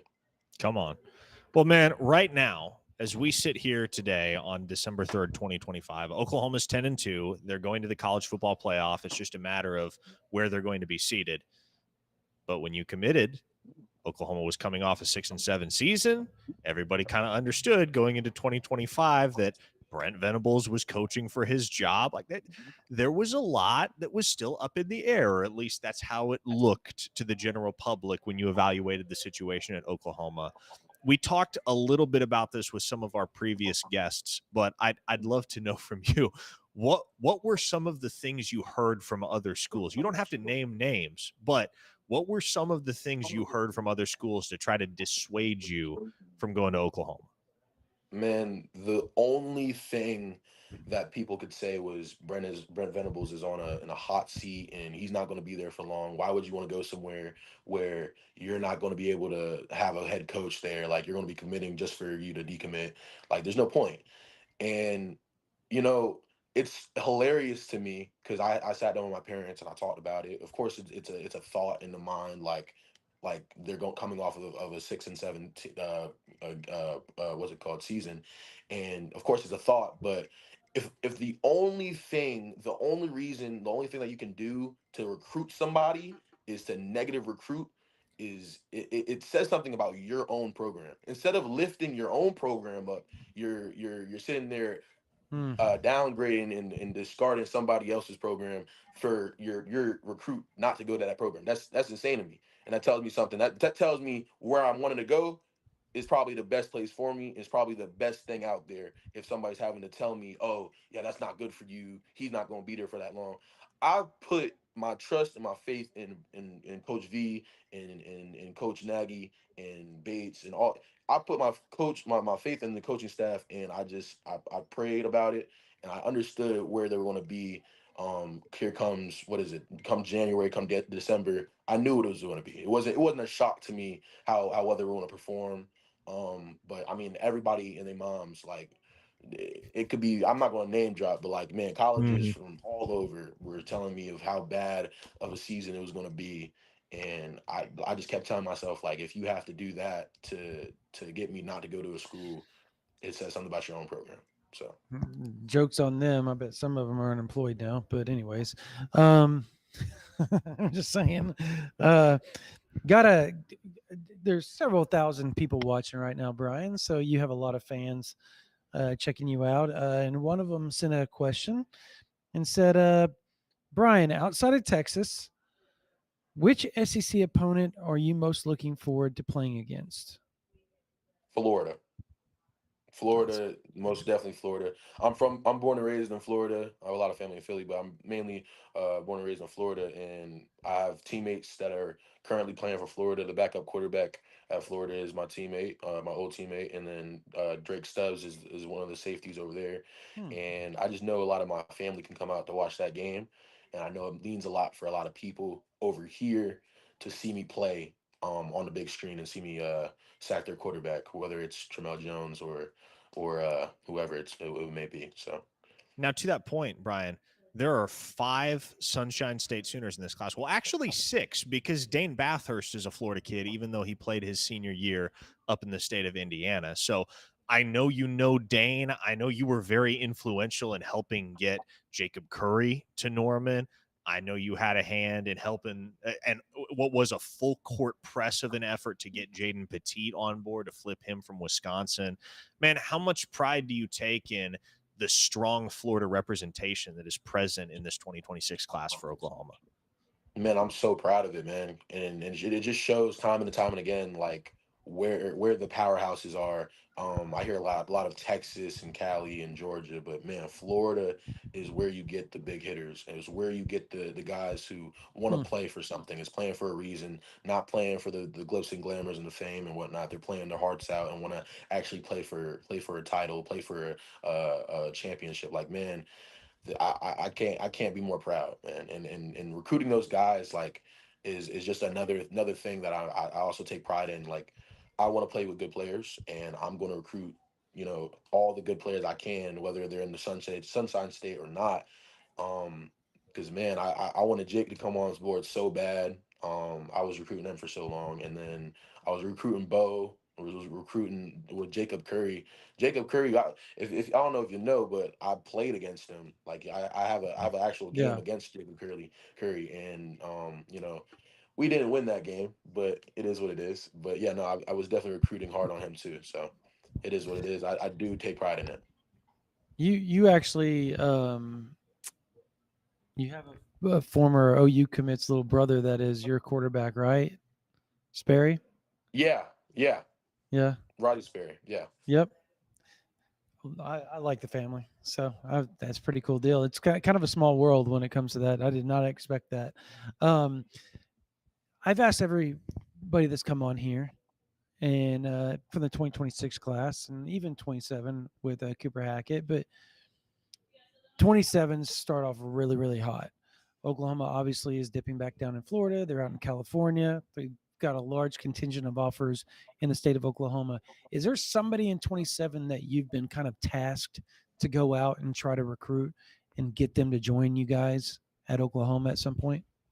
Well, a couple of them have gotten on board. I think I wouldn't say just in the 27 class, 26 class too, both. But I was trying hard on Tavian and Epps, like the linebacker. I was heavy on him when I did see him.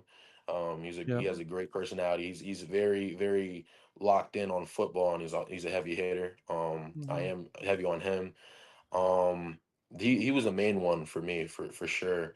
And yeah, that's the only one that can come to my mind from the 27 class, but most of them were coming from the 26 class. So, Gotcha.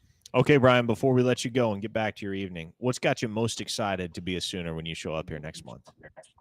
man, just watching and coming out to the games, man, I see how dominant the defense is in this program, and it's not like it was a decade ago. Like, this is now a defensive led program, and I'm all here for it, and I'm ready to be a part of it, and I'm ready to dominate and be a leader and really set the standard that's been set. And I'm ready to come in January. 9 months until Brian Harris is going to run out of that tunnel at Owen Field for the very first time in the Crimson and Cream, wearing the uniform. Brian, man, always great to catch up with you. Thanks so much for setting aside some of your day on signing day to hop on the OUinsider.com signing day special. Appreciate you, buddy. Thank you. Appreciate you. Thank you. That is Brian Harris, 3-star Oklahoma defensive line commit from Jacksonville, Florida, Creekside High School. And our next guests couldn't join us live, but I did have the distinct privilege of getting to sit down yesterday with Oklahoma's latest set of brothers. They're twins, and they're both members of the 2026 recruiting cycle at OU. So without further ado, here's that conversation. Well, here they are, Oklahoma's latest pair of brothers headed to Norman as members of the 2026 signing class for Oklahoma. Beau and Nico Jandreau out of the state of Arizona. Beau, a linebacker, Nico, a safety. Both of them really freaking hard hitters who are going to bring some aggression and some tenacity to Oklahoma's defense, which already displays quite a bit of aggression and tenacity. And fellas, appreciate you being willing to jump on here. And I guess let's start right there. When you look at what Oklahoma's defense is, as far as their identity and everything that Coach Venables has cultivated from a schematic and just from a culture standpoint with that defense, how much do you feel like your guys' style of play is just a hand in glove fit with that unit? Okay. Yeah, I think just everything that they kind of play, just as like a team, just like this togetherness and how they all kind of just, I just see a lot of them swarming to the ball, and it's a lot of, we call it 9-5-9 over here, but it's just, I think the way they play and the way that me and him play, I think it's just a good fit for both of us. Yeah. So let's rewind to the very beginning, because Beau got the offer first. And then it was maybe 5-6 weeks later, I think, Nico, that you got the offer from Oklahoma as well. What were each of you guys' initial impressions of Oklahoma, the school, and the staff that you got the chance to interact with in those early stages?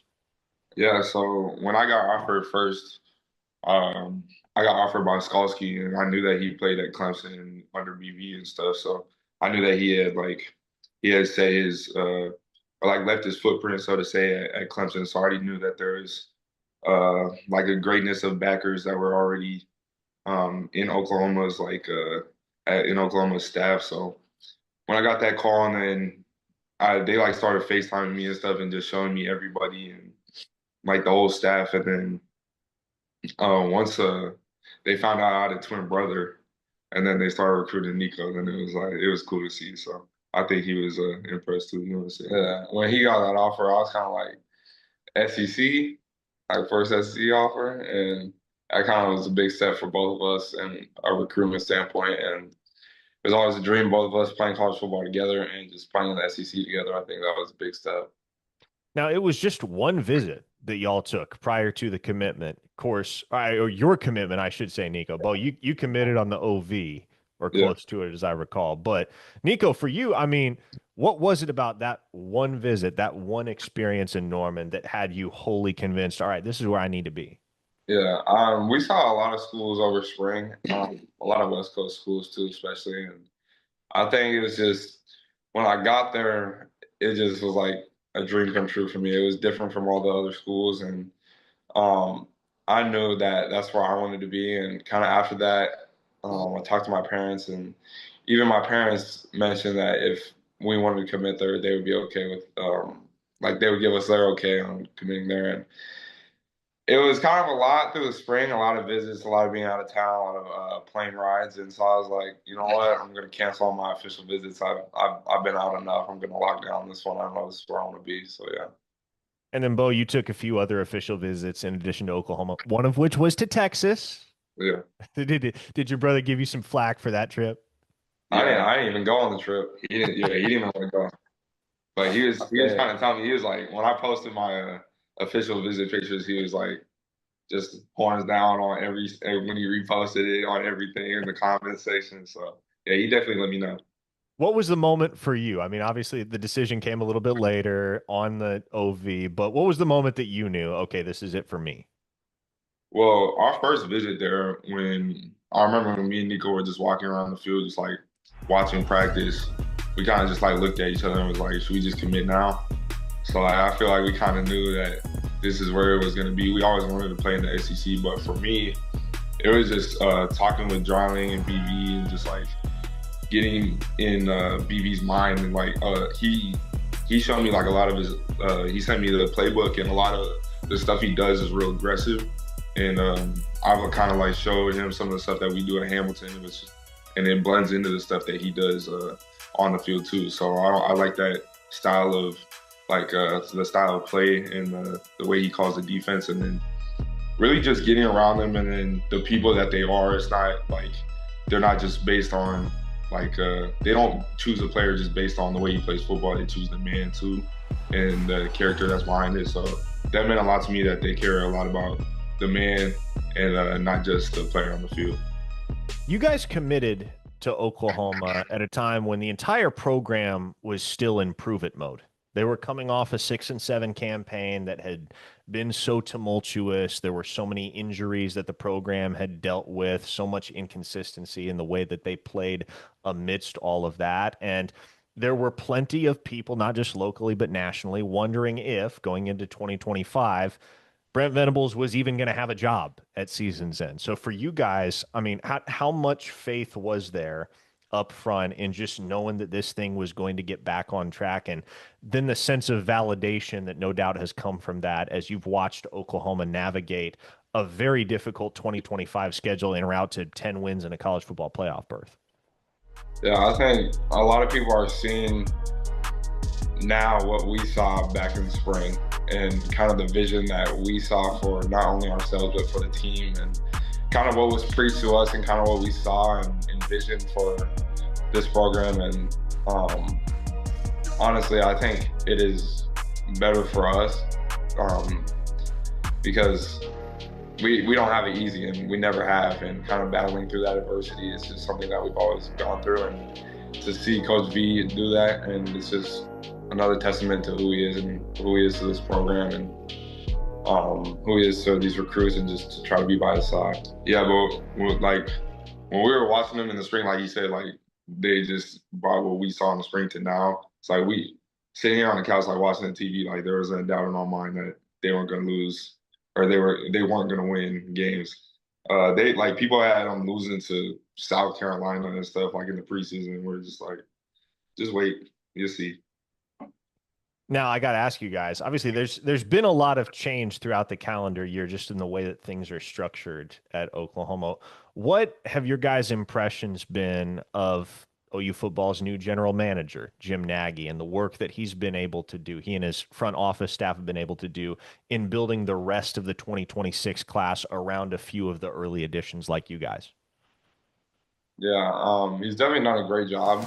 We've been in contact with some of the recruits down here in AZ, and I think just seeing him build that recruiting class, not even just the 26, but the 27 class too. And we've been pushing hard for one of our recruits at Hamilton, Roy Oliver. We had to push hard for that one, and he extended an offer to him, and I was grateful for him for that. And some of the guys he promised that he would watch, even a cornerback at Desert Edge over here, Markel Davis, is great to see. Yeah, Markel Davis, one of Oklahoma's 9 commits. Well, shoot, by the time this airs, it might be more than 9, but 9 commits for now in the 2027 cycle. And Oklahoma has a class right now that ranks, depending on which service you follow, either number 1 or number 2 in the 2027 class. So we'll say number 1. There you go. Things are looking up in that regard. What was it like for you guys being down for a game day in September and just getting to take in that environment in Norman? I think that there's no place like the Palace from like what I've seen, just the environment. And then when you go in there, even with no fans, just like the size of the place is huge. And then you go in there and you get to play in front of all those people. It does nothing but just like add energy to the game. And we were there, like it was packed, and people were like that. I think they were selling people were like, they said like the standing room was going for a crazy amount of money. So just like the fact that the stadium is packed all the time it was huge for me, because I want to play in front of a big crowd, and in the SEC too. That was what was big for me. Because I think we've always been out here to, U of A and Arizona State games and kind of some West Coast games, and it's just like, yeah, it's cool, and then you get there and it's an entirely different thing. It's a kind of a culture shock. Like, saw the people, and it was just amazing. Now, it's such an obvious question to ask, but everybody I think is going to want to hear some insight in this regard. Like, what does it truly mean for the two of you to get to play together at the next level? Because obviously, I mean, there has to be 2 of you in the first place, but not only that, like you have to have not only the level of talent that it takes to play SEC football, but you both have to have the opportunity at the same school to play SEC football. So for all the stars to align like this, and for you guys to get to take your talents together to the next level at a place like Oklahoma, what does that mean to each of y'all? Well, I just think that was Jesus Christ himself. We pray for the opportunity to play together, especially in the SEC and at a big program like this. So I think that was just God granting us our prayer. But it's huge. It's like we share the same friend group, and then we've always been together ever since we were little. It was like inseparable. So you can imagine what it would be like if we left each other. I think it would be pretty hard. So it's a great opportunity to be able to play together. And then, like, I was injured this season, and then he was playing off the field. But I feel like as soon as I got on the field with him, then it's like both of our energy just goes up, and then we just start feeding off each other. So the fact that we get to do that at the next level too is special. Yeah, because I mean, it's just us. My parents have no other kids, so it's been just us 24/7 for our, and just the opportunity to play together is just such a blessing. And as you said, it's God gifted, and it was just something that we prayed for and something that we longed for, and God made it happen. OU football, it'll be a family affair for the Jandreau clan. That's Beau, that's Nico. To be clear, by the way, as it appears on your screen, Nico's on the right, Beau's on the left. For those of you that haven't figured it out yet, you no doubt will. But they are two of the signees in Oklahoma's 2026 recruiting class that has come together so beautifully down the stretch. After it seemed as though in midsummer there might be some concerns, Jim Nagy, Brent Venables, and the rest of the brain trust at Oklahoma closed with a flourish in the 26 cycle. Guys, thanks so much for being with and to share, for being willing, I should say, to share a few minutes and discuss all the reasons why Oklahoma made sense for each of you. Blessings as you guys get ready to make the transition to Norman and play college football in the Crimson and Cream. Yes, sir. Appreciate you. Thank you for having me. Awesome interview. Love the Jandreaus, man. They are two very faith-driven dudes. That's kind of what defines that whole family, which I don't know that we really got to delve into it in that interview as much as I would have liked, but that was another big, big reason why Oklahoma appealed to them so strongly. Not only them, but their parents as well. So they are two valued members of Oklahoma's signing class in the 2026 cycle, which numbers 24 in total. This is the OU Insider Signing Day special, powered by OEC Fiber. If you're in the OKC metro area and you're looking for the fastest, most reliable internet you will find anywhere for any price, touch base with David Goodspeed and the good folks at OEC Fiber. They can get you a package that is both affordable and incredibly reliable. And as an OEC Fiber subscriber, I can confirm they have the fastest internet, not only that I've ever had, but that I've ever seen.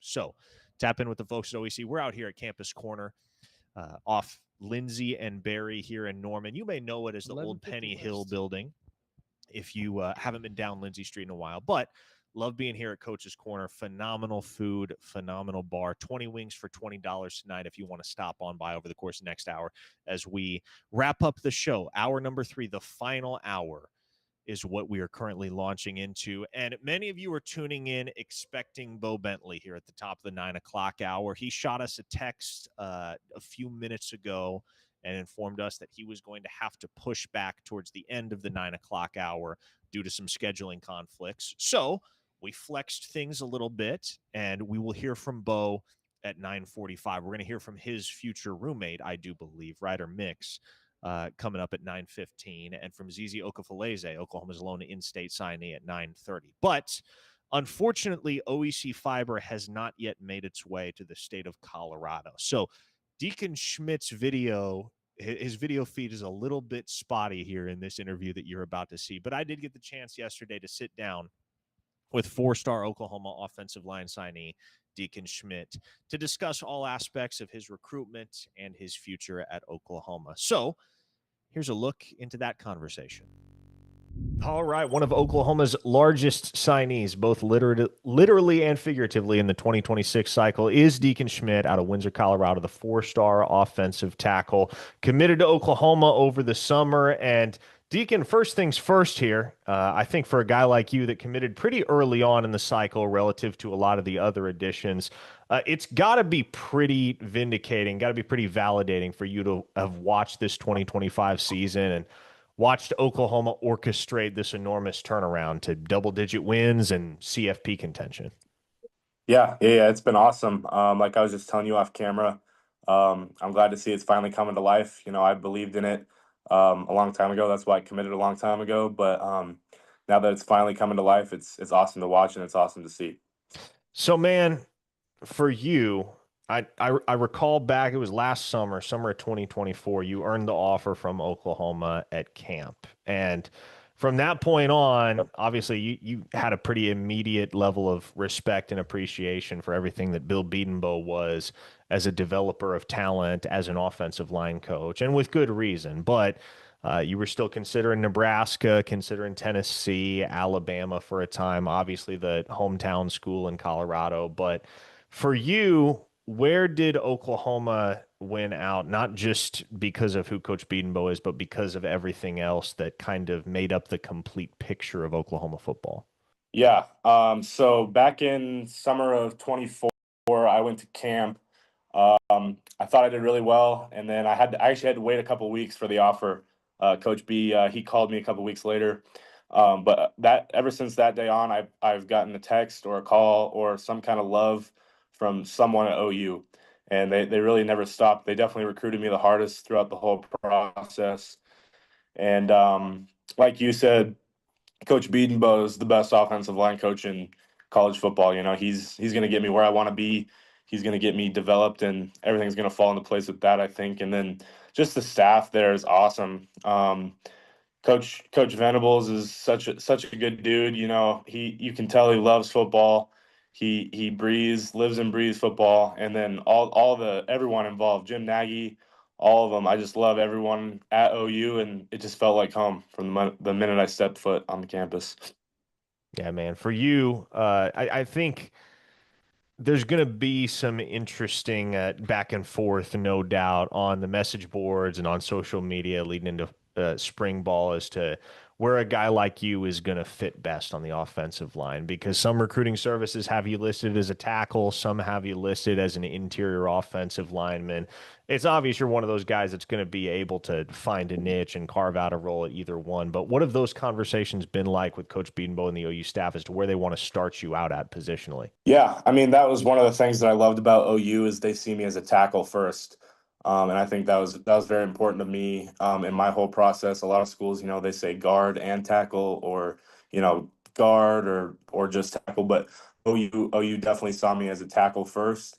There's been conversations about, you know, maybe bumping down to guard if I do, but that's no problem with me as long as I'm helping the team. I'll do whatever it takes. So, but one thing about OU is they definitely see me as a guard or a tackle first.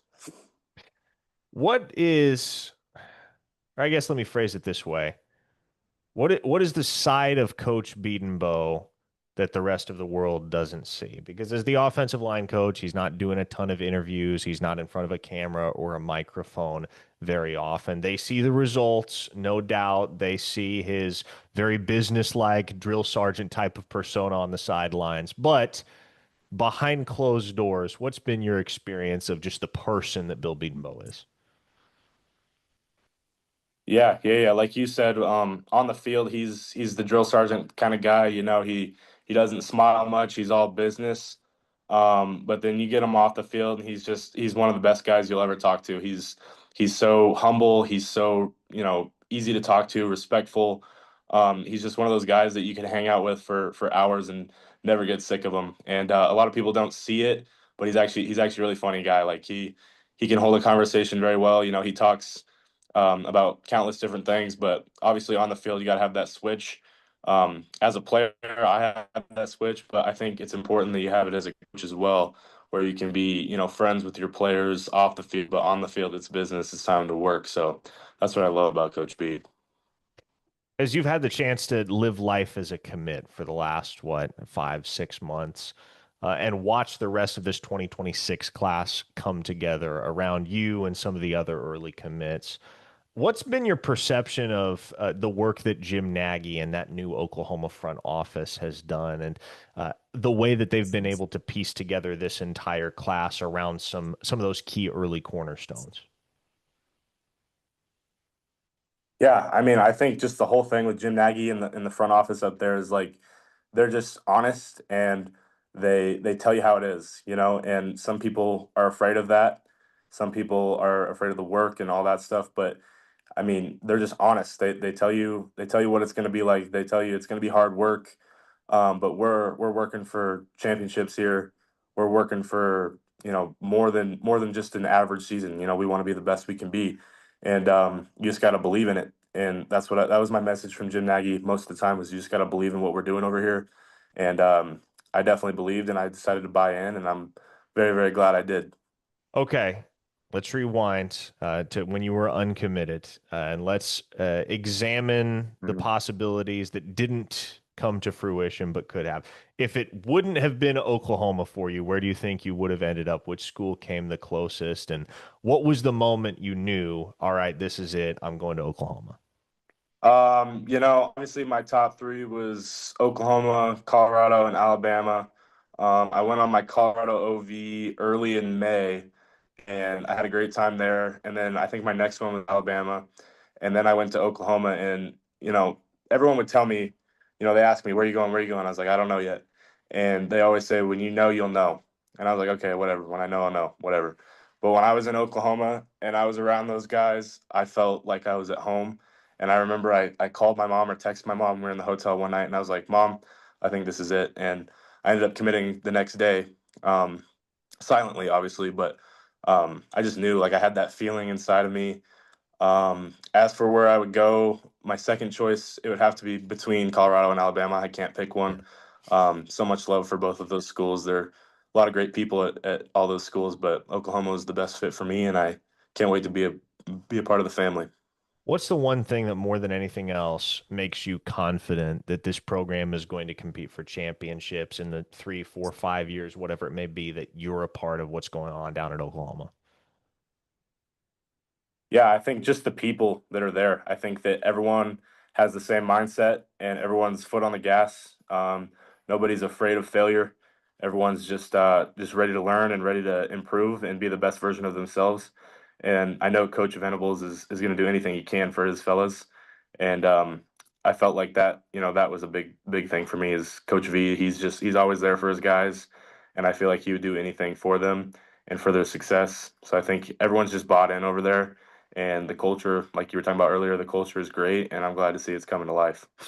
Signing day every single year is an opportunity to kind of go behind the scenes a little bit and examine some untold stories and dynamics that existed throughout the recruiting cycle. So I'm curious, every single year there's a group chat with all the commits, right? And so for you guys in the 2026 class, who was doing the most talking in the group chat? Who was blowing up your phone the most? In the group chat, I would say honestly, it's I'm in there quite a bit. I would say Brian Harris. Brian, he's pretty active in there. Jake, all those guys. But I would say I'm one of the top communicators in there. I like to chime in every once in a while, but I would say Brian and Jake are the two that are most active in there. And Brian knew I was going to OU. He DM'd me a long time before I committed, and he said he already knew. So I didn't tell him, but he knew. Who's the comedian of the group? Who's the one that's getting all the laughing emojis from everybody else? I would say probably Ryder. Ryder's gonna be my Really? roommate. Yeah, he's a funny dude. Me and him, you get me and him together, but Ryder, he's a funny guy. Beau's funny. Jake and Brian are also pretty funny, but I would say Ryder's probably the comedian. Man, obviously between the 2026 class and really it's always going to be strong peer-to-peer bonds. But for you, who are some of the guys that are already at OU that you're looking forward to sharing the meeting room with and the practice field with once you get there? Yeah. Yeah. I mean, obviously John Mateer, he's a great guy, great quarterback. I got to hang out with him quite a bit on my OV, so I got to know him. But then my other, obviously the whole offensive line. My player hosts were Heath Ozeta and Logan Howland. Love those two guys.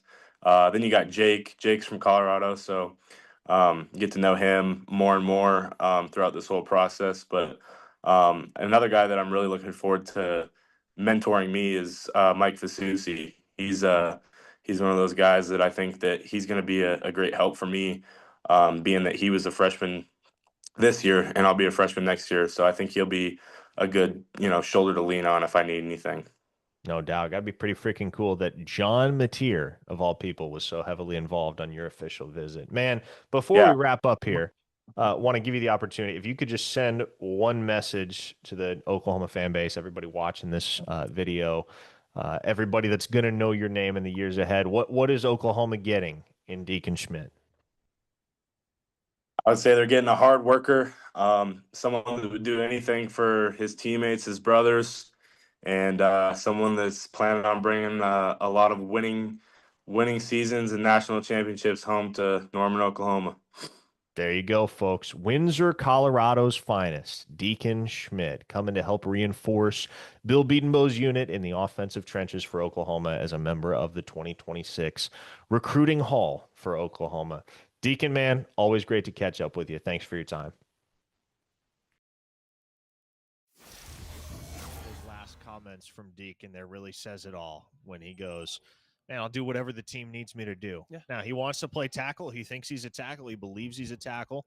But if Bill Bedenbaugh wants to slide him inside, he's going to do it quite willingly, which in many ways is exactly what this Oklahoma football program is looking for, Brandon. Guys that can play multiple positions and guys that are all about the name on the front of the jersey, not just the name on the back. Yeah, it's culture. The culture's strong at Oklahoma, and the culture is what has actually taken the program to another level. You talk to people around the program all the time, and they talk about you don't get the attrition that you do at other places because of the culture. You get a lot of the big names sticking around. Maybe they're not taking as much money at Oklahoma because of the culture. And you get those culture guys, they build that culture even more, like a Deacon Schmidt, and it keeps on rolling year in and year out. Hey, let's chat now with another one of these guys that is all about the name on the front of the jersey. As I mentioned earlier, he has been committed to Oklahoma, or at this point, I should say, was committed to Oklahoma prior to signing, longer than any member of the 2026 class at Oklahoma. He pledged all the way back in June of 2024. 3-star tight end Ryder Mix out of down in Frisco, Texas, joins us now. And Ryder, man, we're super excited to have you. I know the OU program is certainly excited to have you. Unfortunately, not going to be able to participate in spring ball due to an injury that you're working through right now. But, man, for you to have really watched all of the entire last year and a half as a commit, to watch 6 and 7, to endure the pain and the sheer misery of everything that season entailed, and then to see the turnaround 10-2 headed to the college football playoff, man, how much fun has this whole roller coaster been? It's been a lot of fun. I mean, everyone had their doubts. They didn't know what was going to happen this year, and then it was kind of like a big year to prove stuff. But I mean, me just being up there, even like when we were like having the season we were before, like it just felt like you could tell that this wasn't like going to be normal. Like you could feel that there was so much more to be done, and like once it just needed all the gears to start flowing in the right way, and once that started happening, you can see what that did. So it's kind of just like it feels good for me because I feel like I saw that like in the background and like no one else really did, and I feel like now it kind of is all paying off, and it's great now. Question: You obviously you're from Frisco. Do you have a little brother that plays on the edge? Played on the yes. No, yeah, he did last year. Yes, that's gotcha. hilarious. My son played him. Okay, so we came down and played you all last Oh, really? year. That's funny. Yeah, that's yeah, awesome. they were a good team. They had a good team. Yeah, they beat us in the last minute on like a fullback. You think your brother a fullback dive up the middle or something like that. He was a good linebacker. Number 12, right? Yeah, number 12. Yep, I remember that. All right. Anyways, yeah. Side note there. Yeah. So your injury that you're going through right now, kind of walk everybody through the unfortunate circumstances that took place there, but also where your rehab's at right now. I caught a ball over the middle and I went to plant, and I felt my knees kind of just like buckle like that, and I was like, But at first I didn't think anything of it. Like I was just like, it hurt, and I just got up and like ran off the field real quick, and I was just like, yeah, that didn't feel right. And I was checking with the trainers and everything, but like, and I could still cut, I could still do everything, but we were playing kind of like a lesser team at the time, and they decided not to just put me back in. And then it wasn't until like the next day or like when I got home, it swelled up real bad, and I was like, yeah, we should probably go get it looked at. I mean, there was no doubt in my mind though that like I had no idea that I tore my ACL. Like I was super shocked when I found out, because I was walking, I was doing everything fine. I had no idea. But like with the ACLs, I guess it's kind of tricky like that. Like I guess they can kind of be sneaky. But yeah, I had no idea. And then what was the other question again? I'm sorry. No, how's the rehab going right now? Oh yeah, the rehab. I'm at a real good place with Luke Miller down at PSPT. They're doing they got NFL guys in there every single day. I mean, they got great stuff going on there. I'm with Luke Miller and Nick. They've been getting me right. Rehab's been great. I'm walking. I'm off my brace, no crutches, nothing. So I had surgery barely a month ago. So my rehab's been really good. I mean, I feel super awesome with the way it's going. You're ahead of schedule? Yeah, no, I'm ahead of schedule. That's awesome, man. Good for you.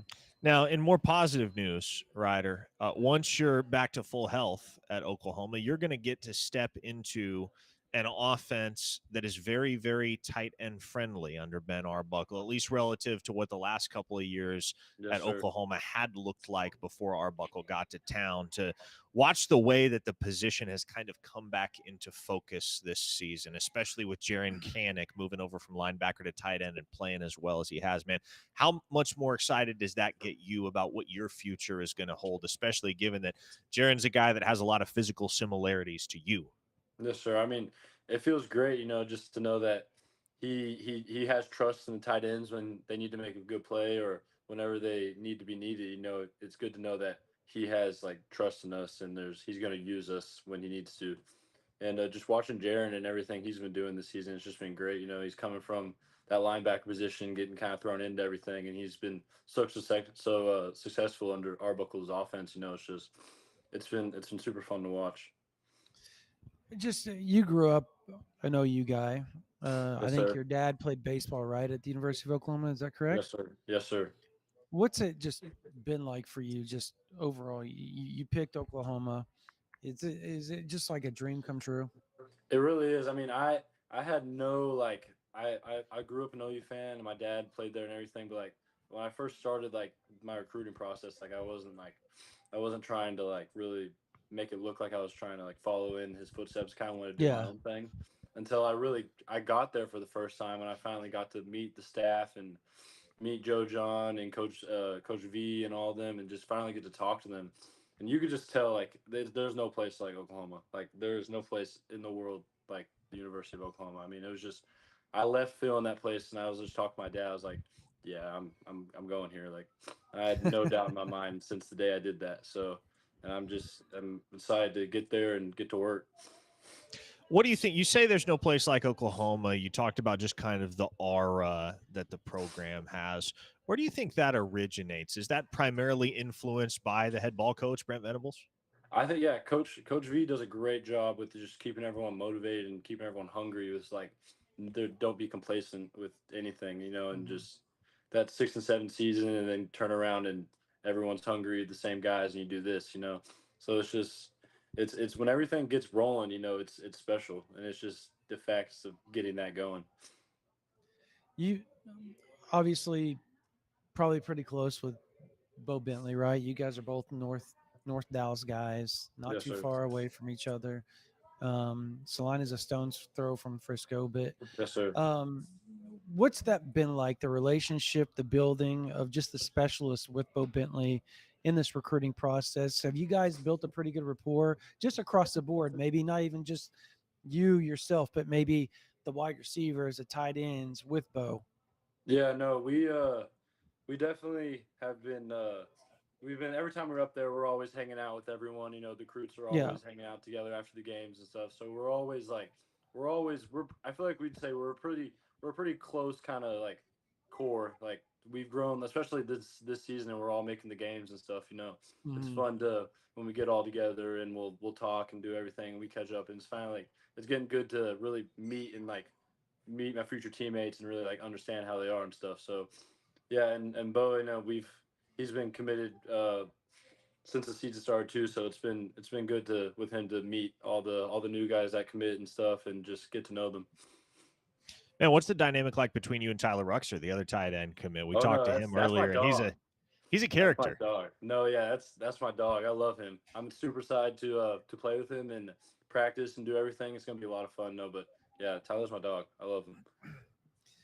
Just playing in, how much do you think playing in the large class that you play in Texas high school football, how much does that prepare you?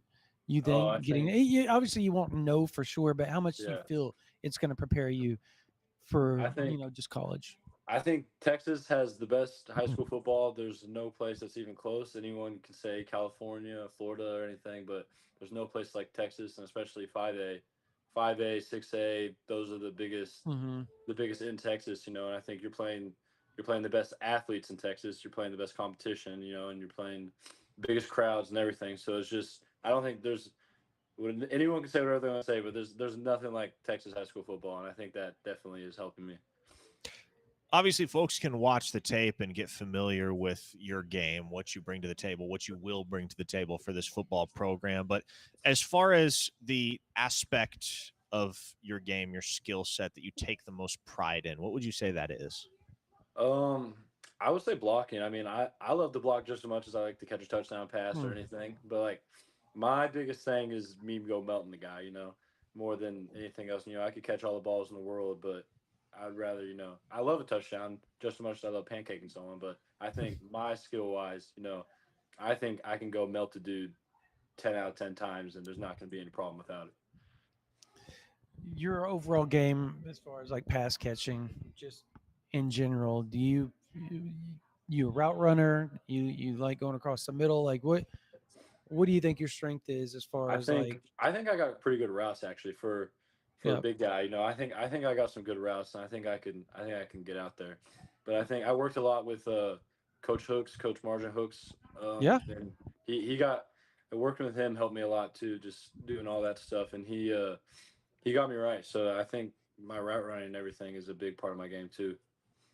I want to give you the opportunity, Ryder, to talk about John Finley, because he was a guy that throughout the 6 and 7 season took so much flack from the fan base, the point where he wiped his Twitter, he got off social media just to get away from all of the negativity. But man, obviously those folks don't know Coach Finley for who he is as a person. You've gotten the chance to build a very strong relationship with him over close to 2 years now.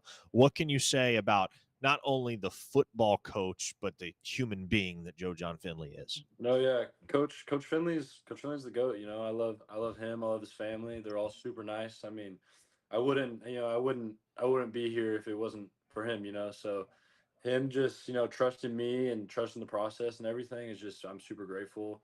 He's a great guy though. I mean, I wouldn't be here if he wasn't. And I trust everything he's going to do. I trust him as a coach. So I'm excited to work with him. Frisco Lone Star is just a absolute, I guess, a factory for college football and even NFL. You got, former Sooners playing in the league right now. Marvin Mims, got Janty, obviously at the Raiders. But what's that been like for you coming up through that system? Because I know that because obviously you got the Lumberjacks in 7-on-7, and you got the Edge, all those guys that are coming up, and then they go to middle school and they play together. Was that the way it was with you all too? Just kind of you start from the base level, always wanting to play?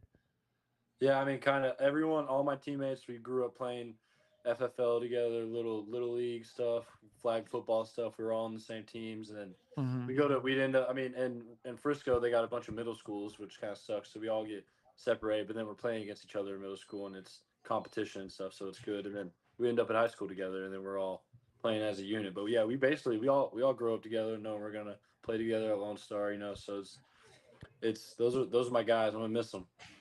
Did you play for? Does your brother play for the Lumberjacks as well? Did you play for him? I don't know. He's more of he plays rugby instead of 7-on-7. Gotcha. Very cool. Rugby. Very cool. He's a rugby player. He's the kind of a beast on the rugby field, so that's been fun to watch too. That's awesome. I don't know anything about rugby, so it's all Nor do most of us. All I know is you got to be from South Africa, so he loves it. Yeah, they're real fun to watch. The games, if you ever watch one, they're fun. Man, I know you would have loved to have this dude alongside you in Crimson and Cream, but you're pretty excited to see your former high school teammate Davian Gross again in a couple of years as a Florida Gator. Yeah, I'm be honest. I mean, I really was trying so hard. Y'all don't understand. I was really trying, but I mean, I'm proud of him. He's gonna do great. So I mean, I'm just excited to play against him. Did you tell him he's gonna be taking the L here pretty soon? I did. No, I promise. I've said everything you think. I have told him everything. I tried really hard. It was every day I was blowing up his phone, probably really being annoying to him, and he wouldn't even respond because I was just blowing up his phone so bad. But I was trying. OU fans are probably happy you're doing that because they were really thinking that it might happen yesterday, and then all of a sudden, I thought it would too. It did not. I thought it was going to. I think everybody did. I was right next to y'all on all this. I was really trying. Close, but no cigar. Davian Gross is a Florida Gator today on signing day 2025 for this, the class of 2026. And Ryder, before we let you go here, I want to ask you the same question that I've asked essentially all of our guests here as they've signed off the show. What do Oklahoma fans need to know about the type of player in person that they're getting in Ryder Mix when you show up next month? I mean, I'm just here. I'm hungry. I'm ready to work. I'm willing to do whatever I need to do, just to get on that field. So I promise I'm going to give out any and everything I got, and there's nothing that's going to be left out. And it's all Hey, going to be on man. the field. So Rest up, heal up. We look forward to seeing you here in Norman, Crimson and Yes, Cream. sir. I appreciate y'all. That is Appreciate Ryder you. Mix, Oklahoma signee who put pen to paper this morning for the Sooners. And Brandon, we mentioned it earlier.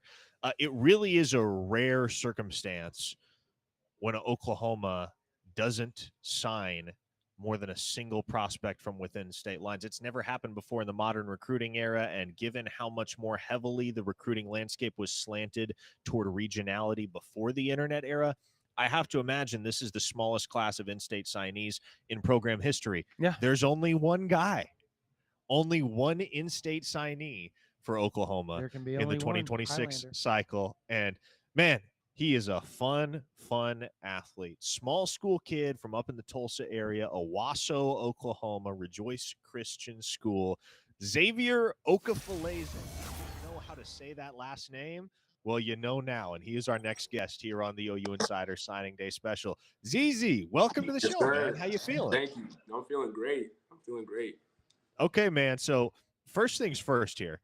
I know I've heard this story. There are those that have, but for those that haven't, I would like for you, if you're willing, to go ahead and lay out the story of how everything transpired in that 72-hour span when you took the visit, you got the offer, and you committed. Yeah, so I went up there. I'm honestly trying to. What game was that? Was that the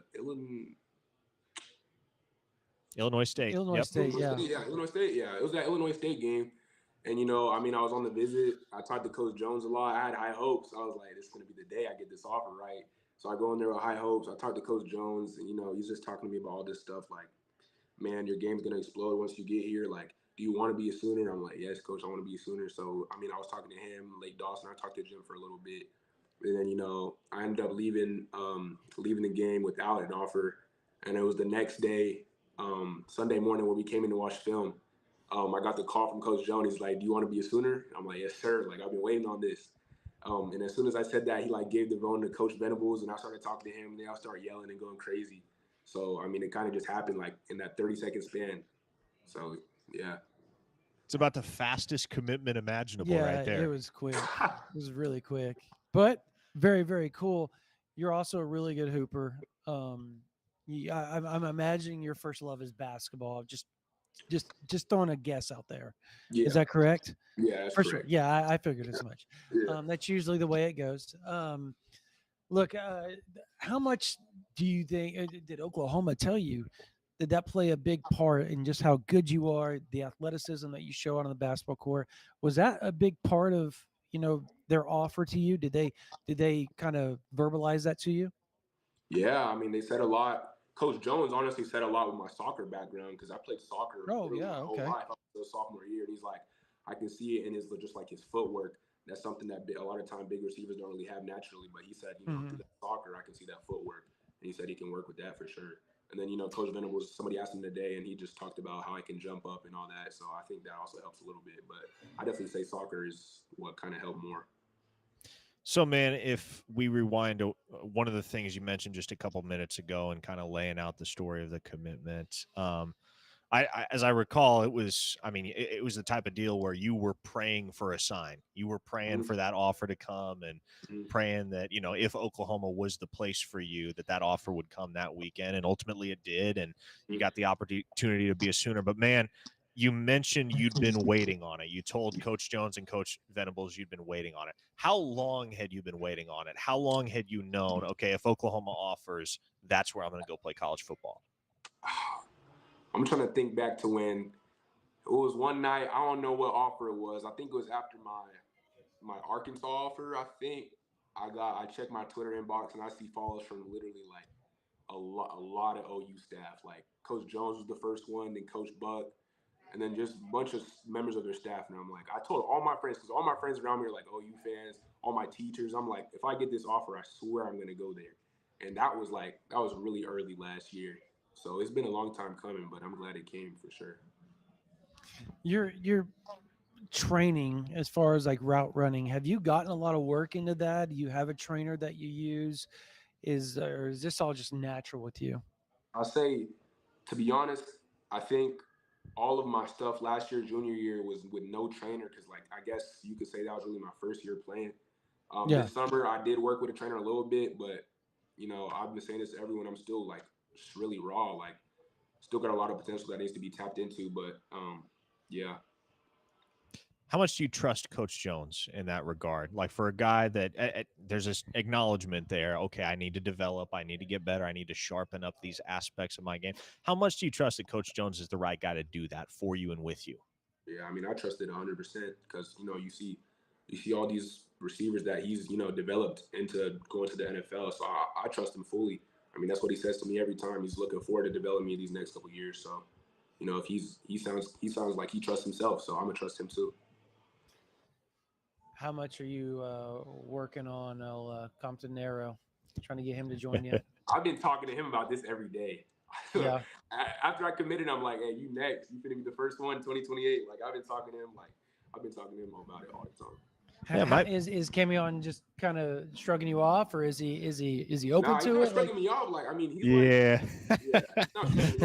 I don't think it's much of a secret where that one seems to be trending. Although I will say it might be a bit of a drag race between him and a couple other guys in the 28 class to see who commits first. The Sooners got some early momentum there, no doubt. And obviously, as we discussed earlier, already double-digit commits in the 2027 class. But ZZ, man, as you've just gotten more and more acclimated to the sport of football and gotten more acclimated, obviously, throughout the season here to the Oklahoma experience, everything that Oklahoma football is, how much does the tradition and the prestige of Oklahoma make you proud to be the only in-state guy that's carrying the flag for the state of Oklahoma in this class? Yeah, I mean, it's just a huge blessing, to be honest, because I know in the past they try to recruit a lot of local guys, but, you know, everybody's talking to me about it like you're the only Okie commit from this class. You know, it's like, I guess it's just, I wouldn't say pressure, but I definitely know a lot of eyes are on me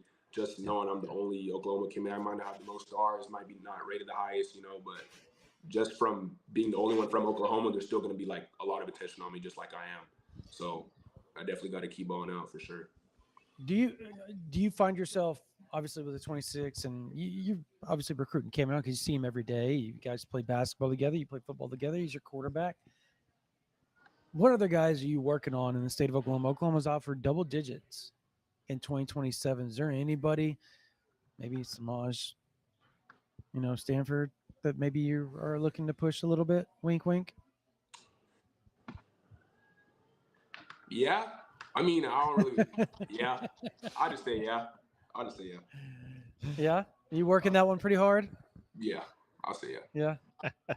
Now, ZZ, what's the side of you that people haven't seen or wouldn't know about? Like, what's one aspect of who you are or what you do on a day-to-day basis that might surprise people if they only know you as, you know, this big-time athlete, football player?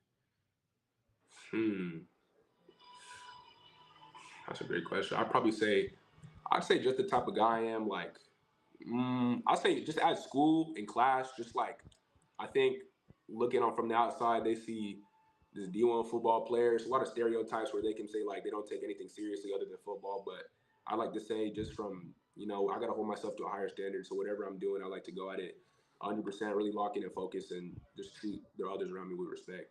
Something I like to say for sure. You guys are obviously really good at basketball. You guys are one of the best in the state of football. What's that been like, just the ride you guys have had the last few years in athletics there at Rejoice Christian? Yeah, we're making history over here for sure. Last year, we won our first state championship, but we definitely got a big shot to do it again. We won state and track last year. We can do that again for sure. Basketball is going to be a tough one this year, but I think we can make history. So we can definitely do it again. I'm curious. You're obviously a small school kid.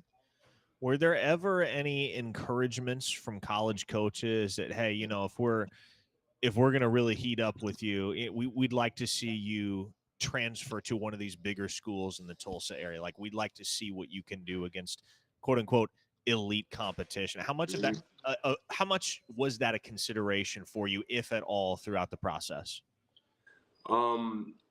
Speaking on the part where no coaches ever said that, like, Gotcha. they need to see me against that, but definitely in myself, I've had tough, like, just thinking about that, because, like, I feel like if I were to go to a bigger school, say like a 6A school that's like 10 minutes away from me, then I feel like my recruitment could have exploded even more, just to the fact where I'm not playing, Class A football. But yeah.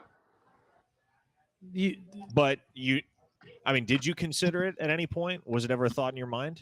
Yeah, that no, for sure.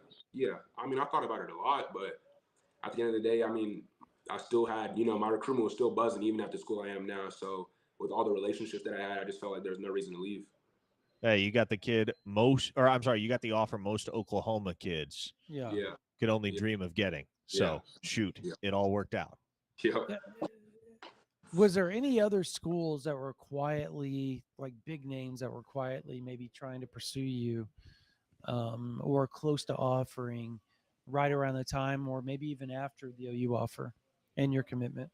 Yeah, I had I'd say about 4 schools talking to me. I wouldn't say they're like the best. I know I was talking to Illinois, Syracuse, and Arizona. I think I want to say it was before I committed. But then I think it was like maybe a couple of days after that they offered me and I committed, and I just told everyone I was just done. Like, I was just shutting down my recruitment because as a school I wanted to go to. So yeah. How much of a camaraderie have you gotten the chance to build with some of your peers in the 2026 class? Because obviously many of them have been committed for longer than you have. You're still a relatively recent addition, having committed at the beginning of September. But how much have you been able to start developing those bonds with those guys that you're going to start going to battle with? Yeah, I definitely say I talk to Beau the most, just because that's going to be the person feeding me the ball. He's just an easy person to talk to. I mean, you can reach out to him whenever. I definitely say I talk to him the most out of anybody. And then, I really talked to Braden a little bit too before he left, but he decommitted. I haven't got the chance to talk to Jaden yet, but I talked to Jaw a little bit at that LSU game. Yeah, I say those two are probably the most people I talk to the most. Just, you brought Beau Bentley up, knowing, obviously he's talked about your relationship with him being really good, and how easy he is to talk to. But how much confidence is that? Just, you're a receiver. You said he's going to be the one feeding you the ball. Just knowing that you have one of the top potential 5-star quarterback that's going to be throwing you the ball, and essentially the future of the program coming in with you. Yeah, I mean, I'm with him. I'm really confident in him. All the accolades he's put up, all the stats he has, just his film, you can just see it. Like, I know if I do my part, get open, the ball's going to be there. So I don't have to worry about it too much. What's your primary focus as you get ready for your first season at Oklahoma? Like, what do you feel like, in order to see the field, in order to make the impact that you want to make for a program like this, where do you feel like you're going to come in with a sense that I got to grow here immediately? I got to improve in this area immediately. What's going to be those early priorities for you? I definitely say number one is just getting my routes tighter, because the switch is going to be a huge switch. I'd say the stuff in high school that I can get away with is going to be nothing compared. Like, your routes have to be perfect, especially when you're going against these SEC DBs. So I got to tighten my routes for sure. And then, I'm with a trainer right now, but just get it stronger and faster, because, like I said, the competition change is going to be really big. So I just got to get in that weight room and get faster. But yeah, definitely get my routes better. Elijah Thomas was pretty similar to you, coming in from a small school. Just a guy that was raw, just like you, and not a lot of training and route running or anything like that. Is that somebody that you've looked at or talked to, him being from Oklahoma, from Shakota, from a smaller school, that you've gotten to know maybe through the process and said, hey man, give me some advice. What should I do to be more ready, that maybe somebody didn't tell you when you showed up? Yeah, Eli's definitely the number one player on the team that I talked to like the most, because when I was there for my OU not too long ago, he came out to dinner with me and my family, talked to me and my family. He took me out to dinner like after the LSU game. Like, I can tell, like, as soon as I get there, I'm gonna be leaning on him a lot just to guide me through what it's like to be a freshman, you know, all the things. Because, you know, like you said, he came from a small school too, like me. So I know I'm going to be leaning on him a lot. But, you know, I asked him at dinner what was like the biggest thing that you had to worry about. And he said paying attention. And I was like, paying attention. I was like, paying attention like in class. And he just said like in general. So I was like, I kind of got where he was going from, all the things that are going to be thrown at you. So, yeah. Okay, ZZ. Want to toss one final question at you, and it's kind of what I've let each of the guys sign off with throughout the show. But what does the Oklahoma fan base need to know about the type of player and person that they're getting in Xavier Okafalese when you show up on campus? Yeah. Man, I say, it's like my coach says, there's only two things that you can't teach in football, which is attitude and effort. So I'll let you guys know I'm going to be coming up with 100% effort every snap, every down, whatever it is, and my attitude is going to be amazing always. Love it, man. Hey, great to catch up with you as always. Thanks so much for stopping by on the signing day special. Dude, blessings as you prepare to start this next chapter of your football career. Yes, sir. Thank you. Appreciate you. That is three-star Oklahoma wide receiver commit Xavier Okafalese from Rejoice Christian School in Owasso, Oklahoma. And Brandon, you know, he's the lowest ranked of Oklahoma's 4 wide receiver commits, but count me among those that believes that guy's going to have a real nice college career at Oklahoma, because you know that opportunity means something to him, and he has all the athletic traits to be a very serious contributor for the Sooners down the line. Well, we got one more guest here before we call it a night here on the signing day special, and we didn't plan it this way. It just kind of worked out this way, but we get to wrap up with the quarterback. Beau Bentley, 4-star signal caller out of Salina, Texas, still undefeated as a high school star. For that second straight state championship to close out his prep career before he enrolls at Oklahoma next month. Beau, welcome to the show. Oh, look at this. He's got the whole setup right here. He's got like the background blurred out and everything. It's like all eyes on Beau Bentley. Yeah, come on. Thank y'all for having me. Yeah, hey, thank you for stopping by. It means a lot. Obviously, I know you guys are enjoying what is a very memorable and momentous day in all your lives, so appreciate you making some time, man. Dude, what does it feel like to officially be a Sooner? A lot of emotions. It was a crazy morning. It still hasn't felt real. Just talking to a few friends, like this whole process has been crazy. And throughout this season, just finally be able to get to this day, it's just signed off. And just talking to Coach Buck after was probably the greatest thing ever, just knowing that I'm really going to come play for him and be in that offense. It was truly amazing. You obviously last week, and I don't know, people are going to want to know, you got a little banged up, your AC joint got a little banged up. You didn't come back, but you guys moved on. I think you're in the semifinals now, right? How's that going, and how's the shoulder feel? Jim Nagy came out and podium today and said, Beau's going to play. He's tough. He's tough. He's going to play this week. So how are you feeling? I'm feeling better by the day. Started PT early Saturday morning before heading up for the LSU game, and I've just been on top of it ever since. Started throwing again today. Got a lot of movement back. So the plan is to play Friday, or at least that's the goal, kind of take it day by day. But definitely I've made a lot of progress since Friday. Man, okay, so let's go back to the beginning here. You were obviously you didn't start at Salina, at least at quarterback, until your junior year. So relative to a lot of other signal callers in the 2026 class, your recruitment heated up late. Oklahoma offered in late January, and obviously there was that whole drawn-out battle, OU or LSU. Man, I think so many would love to know, how close were you to go into LSU, and at what point did you know it's Oklahoma? Ooh, I think the flight home after LSU, told my parents at the airport, I was like, it's not right. The weekend before Elite 11, told Coach Buck I'd be up there for the final official visit weekend, and I knew. I just felt like a family there. I mean, I connected with everyone so well, and just all my trust in Coach Buck and Coach Kuz and what they have proven to me. Being able to talk to former players they have coached, and all my trust in Venables, just the program he builds is very similar to what I am in here at Salina, and just I know I've made the right choice, and they've proven that this season.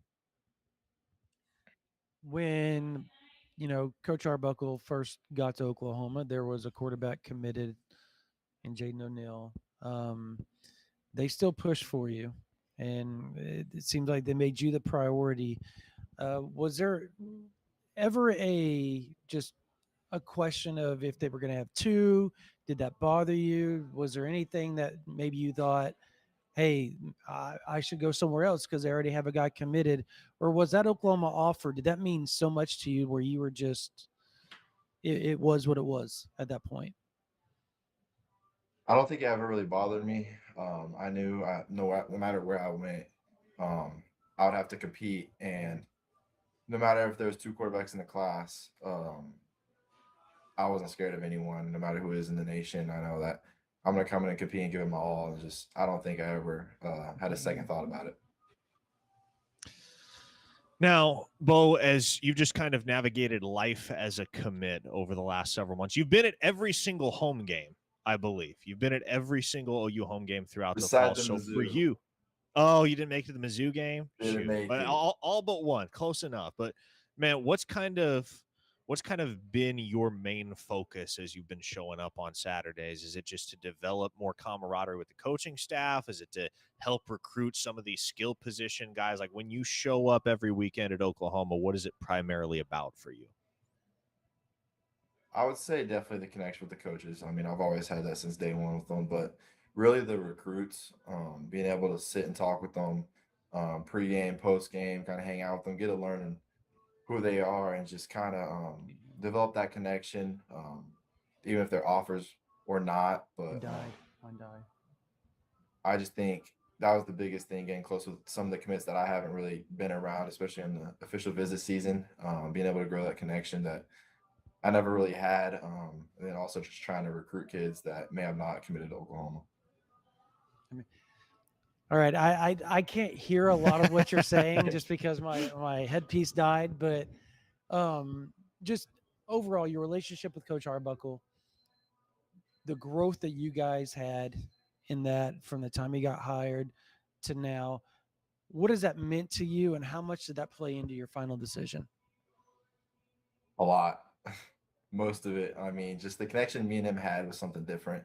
It was very personal. I mean, most of the time we talked, it was never really about football, just about personal life. And I think that's where I grew my trust in him, and knew what he was doing. And a lot of my visits was a lot of meetings. And I know it sounds boring to some kids, but I loved it, just being able to know what he has done and what he is going to do at Oklahoma, and just help each quarterback succeed in their own strengths, I think was the biggest part for me.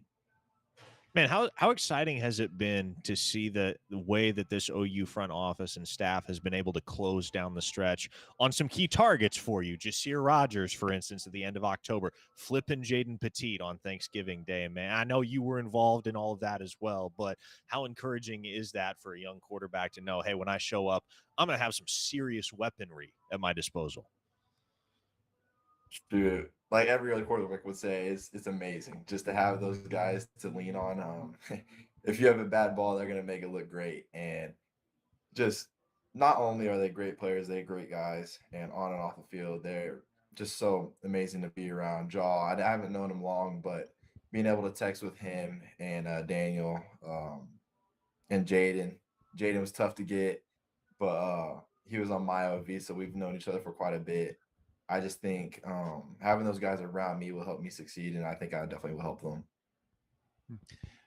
Your relationship, obviously, with some of the wide receivers you guys just talked about, how much did you have to do with, or how much sway or persuasion did you have in Jaden Petit, and how much patience did that take for you guys over the last, I guess, several months to push him to finally flip to you guys and end up signing with you guys at Oklahoma? It was a lot.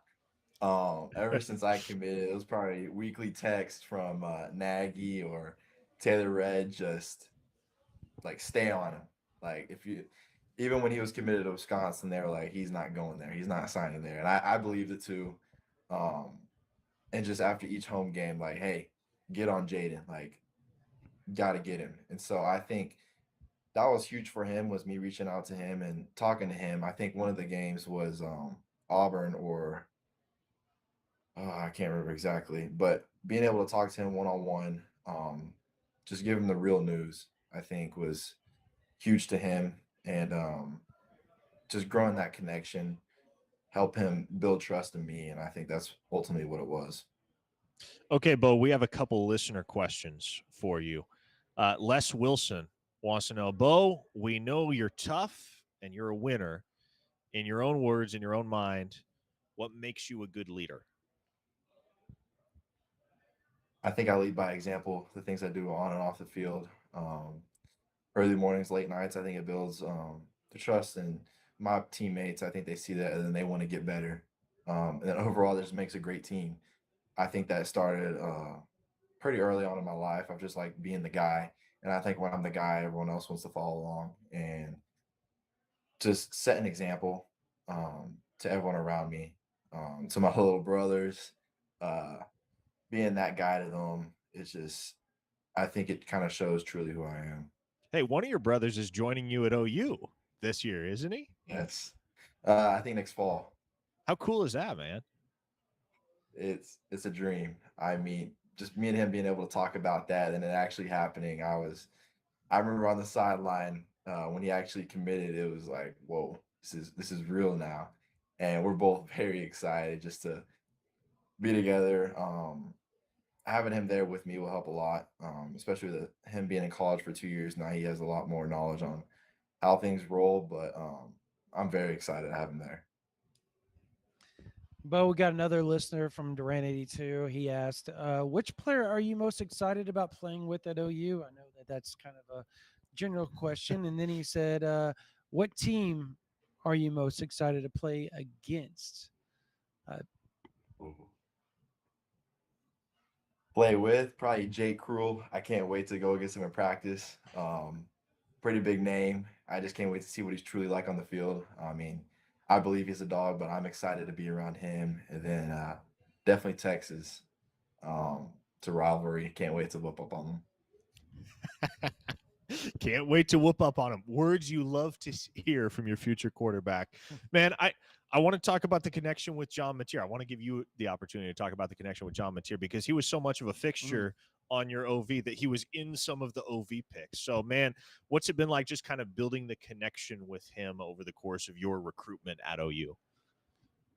That's my guy. I mean, ever since the first visit, being able to talk to him, he's awesome. Off the field, he's a little goofball, but seeing him interact with the team, he's such a great leader. Leads by example. In the meetings, he's very smart. You can tell he wants it. Like, he's dedicated to this program, and I think that's why they succeed so much.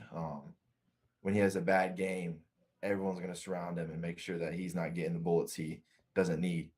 And that's kind of who I look after. And hopefully he stays around another year because that's who I want to kind of be my mentor for this next year. Just kind of learn from him. And just he's an awesome guy. I mean, I can't say enough about him. How much he has helped me throughout this process, being able to understand Coach Arbuckle and Coos. It kind of gave me another look at them. So Jim Nagy, Brent Venables, both of them, the moniker they threw at you was a winner. You've obviously had a very, I don't want to say more than that, but you've had a very successful high school career. What makes, I know you're going to say your teammates, but what makes you personally a winner? Like what is the attributes that you think you bring to the field where you're just like, you know what, this is why I've been so successful at this point?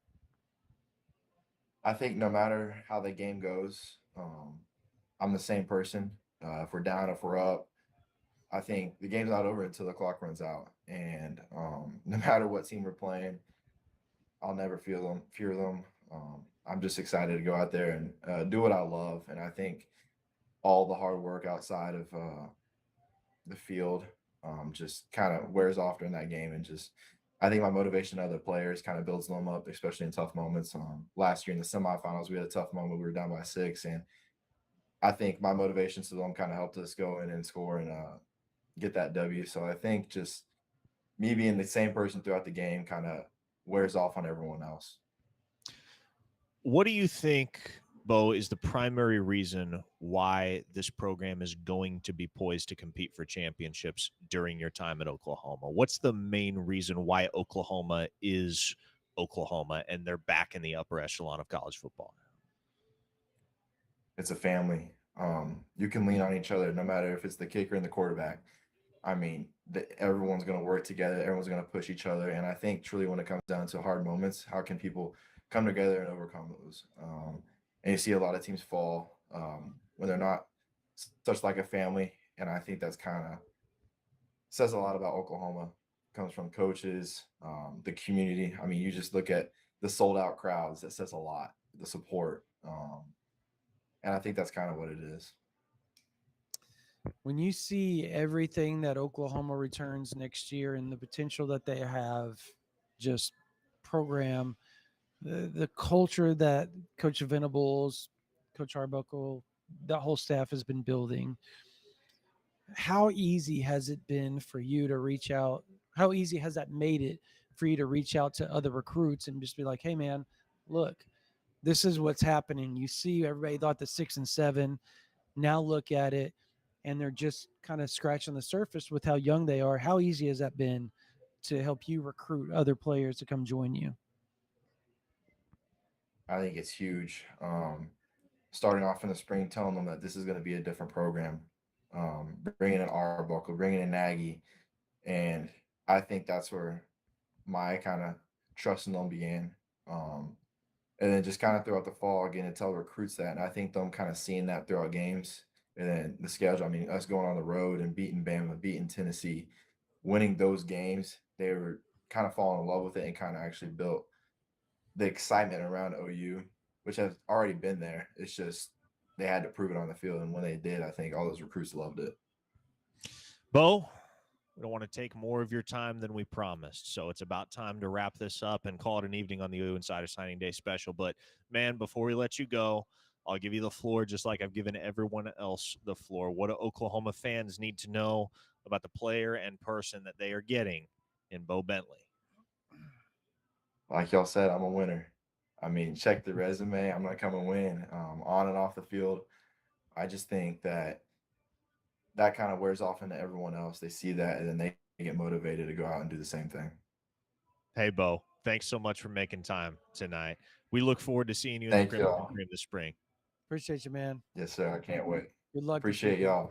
That is Oklahoma's quarterback of the future, Beau Bentley, out of Salina, Texas. One confident character, Very man, confident, and he backs it up on the football field. That's going to be an exciting addition to the quarterback room that already features so much talent with the likes of John Mateer and Michael Hawkins and Whit Neubauer and Jet New as well. So adding him to the fold, that's going to be huge. As we talked about earlier, he just fits so nicely with everything that Ben Arbuckle wants to do. Well, we've come to the end of our scheduled programming. Do we have any super chats we need to get to before we wrap up?